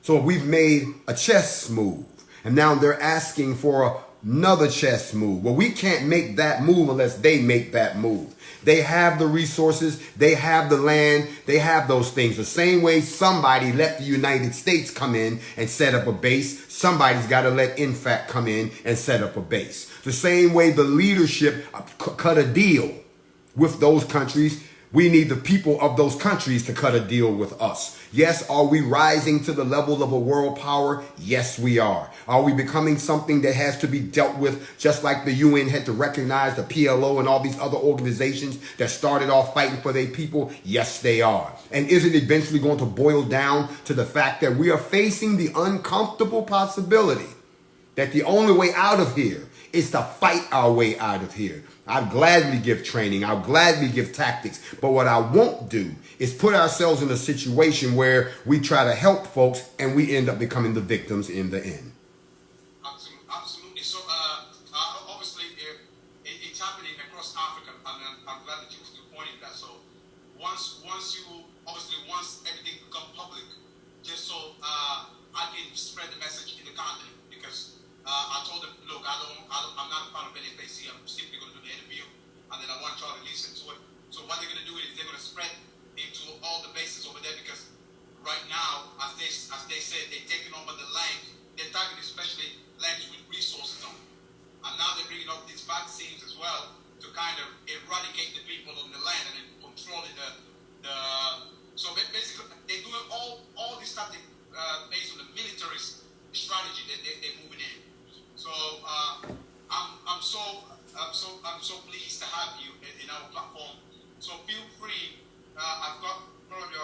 6 or 7 journalists, they've been cocked up while we're doing live, to also having them in their platform. But I said no. Do you mind to send the email to them just so they can send the information to the invitation or something? That's fine. Listen. We're open to all dialogue with our people. The more people we can talk to, the more we can get the message out. You have the biggest platform, so of course that's why we're talking with you. Anybody else can either feed off of your information, or you can forward that information directly to me for our consideration. Okay, I'll send that the email that you send it to me. I'll send it to them just so they can send the information for you to analyze, because I understand that you got to go through the process, and then that's why I said to them, look, I'm just going to send the email once they allow me to do so. Then we can. It's up to you for them to analyze, because obviously we understand right now the whole world's watching you based on all this FBA and even MI5, because I had just when we posted a flyer yesterday, I had the brothers and sisters saying, Albert, we've been receiving a lot of emails for these past hours for the white folks here in England. And we're surprised they never really sent messages like this. So that's why on our side, just to make you aware, that England as well, they literally wake up to get to know about the NFAC. And then I don't know if you're aware, even the BBC, they're trying to get hold of you as well. I don't know if you're aware of it. I'm not aware of it, but if they wanted to reach out, that's fine. I tell everybody this: do not shy away when they finally come to ask you to talk to them. Just remember, go back and watch how Malcolm X handled all of his TV interviews. He used them as a platform to get our message out. He did not let them corral him into the little cage that they had painted. You send the BBC my way, I would more than welcome a dialogue with them. Okay, I'm glad that you say this. I'll send information. So one more time, feel free at any time to, if you want to send any information to the world, feel free. The platform is ours. And the greatest thing about it, we actually make sure the information gets in Africa, in Jamaica, because a lot of them, they don't really have as much as powerful internet. So what we normally do, we tell them to burn it on the DVD and then spread it to the local villages, just so the message can get across anywhere in Africa as well as Jamaica. We know in the UK, everybody got an internet, in America and France and Portugal. And then the one thing as well, we definitely want to thank you for you to mention the Portuguese, because we don't really understand the level of the damage of the Portuguese, because I'm the spiritual son of Queen Ting, because he came from a land. So I've been kicked out of Portugal, so now I'm literally a political assignment. I can't really go back to my country, so every time I go back, it's only constant war. So, and then I'm glad that you mentioned the Portuguese, because brothers and sisters, they keep forgetting the Portuguese. They're only founded on the British, Right. and the French. Exactly. They never understand Right. the deadly, vicious, malicious the Portuguese used to kind of kill our people. So, I agree with you, and as I'm going to keep saying, it should be required reading for all black folks. This book right here.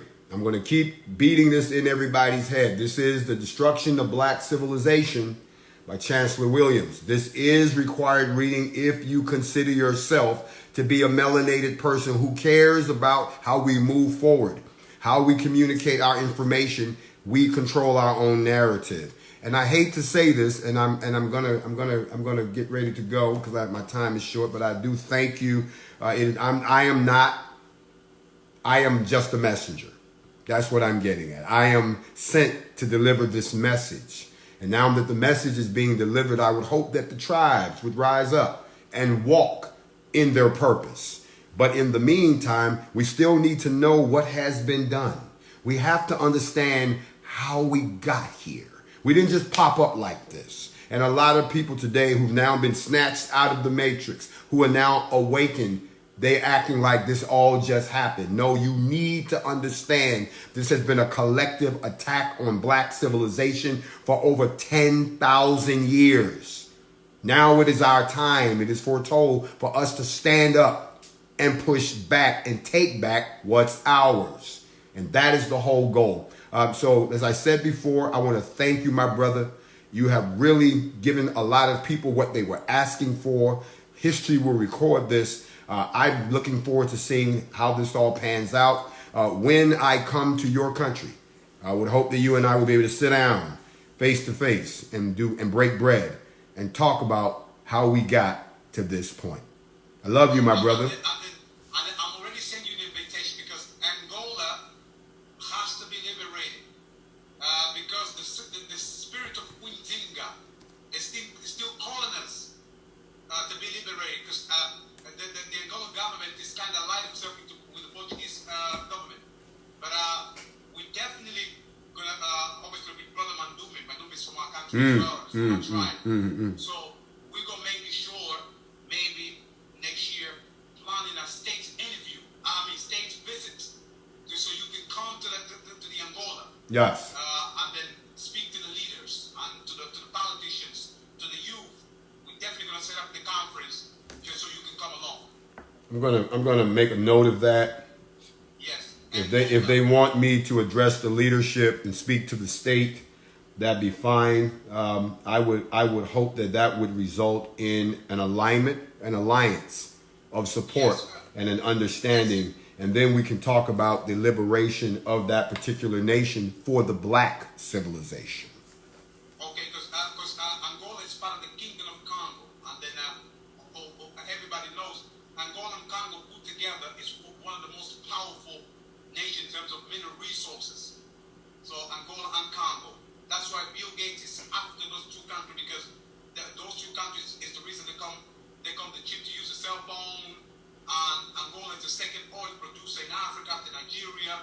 Congo has all the mineral resources that they need to produce their computers and everything. Coltan, all this. So that's why they want to make sure they want to put Congo and Angola down to the knees. You have to understand something, my brother, that we're in an interesting position. You see, you're dealing with an enemy that has a mentality that if we can't have it, nobody can. So that's why they always want to scare you with their nuclear weapons and so forth. Unfortunately, what they've done is they backed themselves into a corner because you can't afford to nuke the African continent because it contains all of the goddamn resources in the world. So what they're trying to do is keep the place and get rid of the people. What they're banking on is that the people never wake up and go to all-out war with them.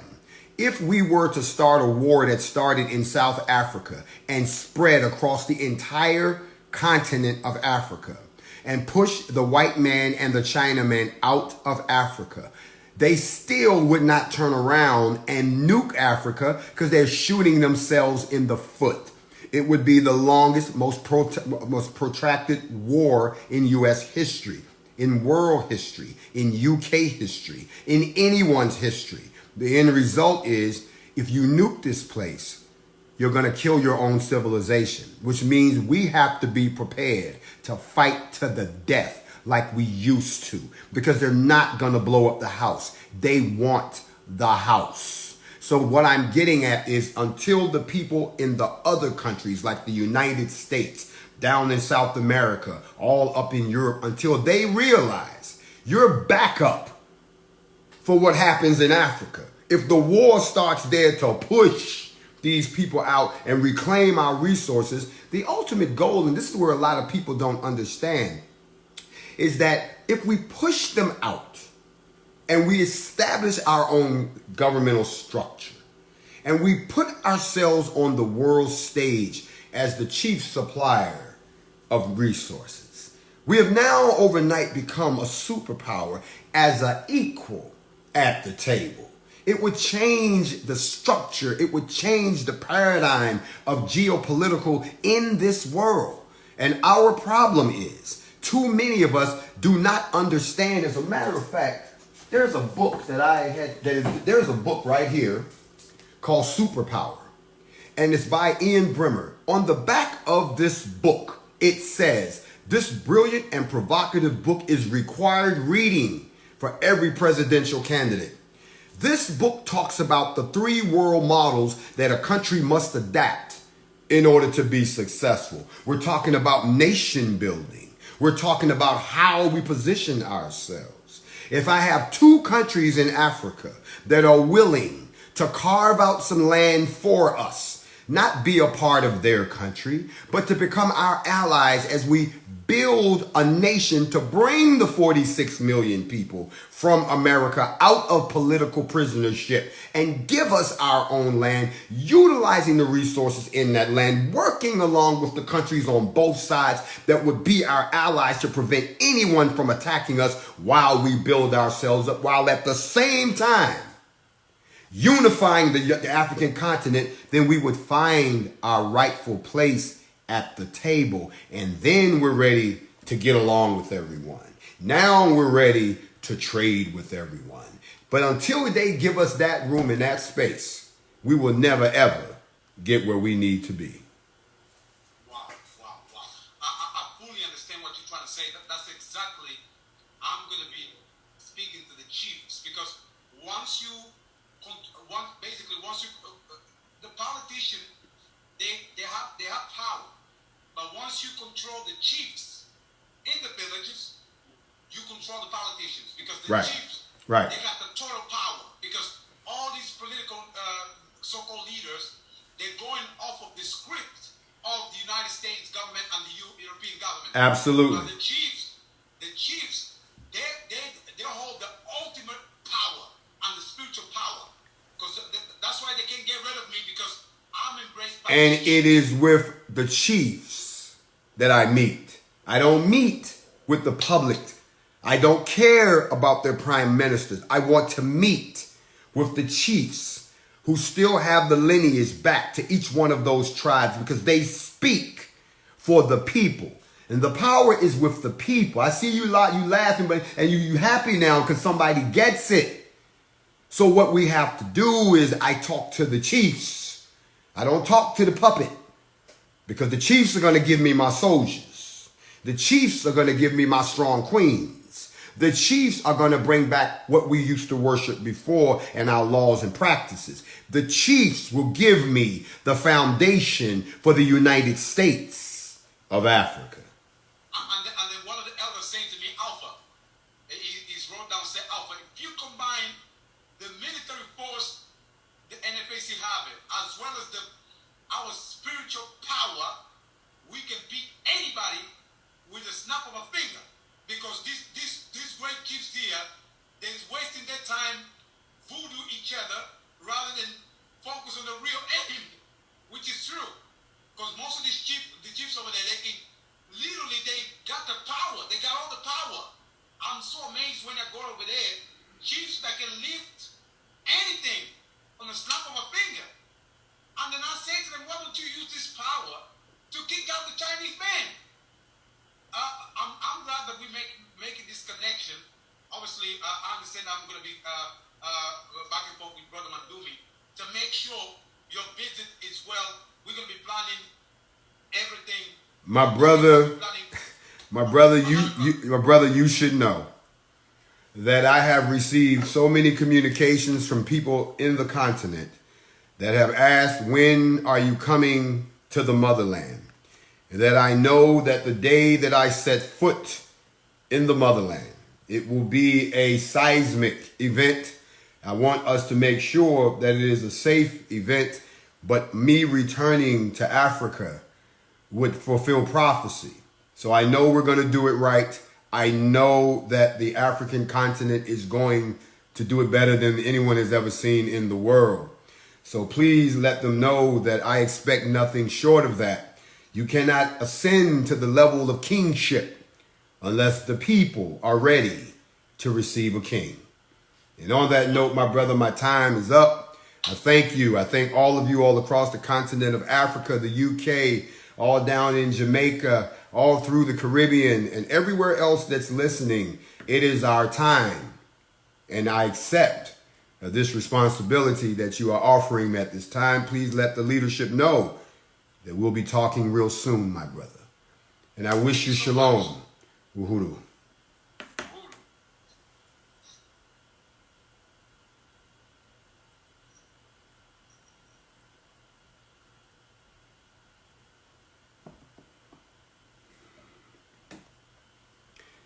So there you have it. The Radio Diamond television in the UK, simul broadcast down through Africa, all of Africa, down to the Caribbean and so forth. A meeting of the black people.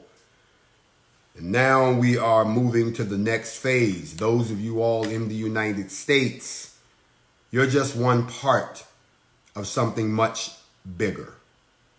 I love you all. Stay with me, because every time we go down this path, they like to shut us down. We ain't going nowhere this time. I'll see you all tomorrow morning on the Morning Mental.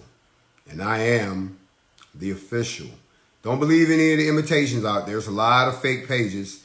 If someone is still flying the NFAC banner, they are a fake. All of us are flags down right now. To all of the brothers and sisters, the B's and G's and the C's, stay tuned. We have another formation coming up. Much, much bigger. And I would hope that you would find the courage to be there with me. I wish you all a pleasant day. Shalom.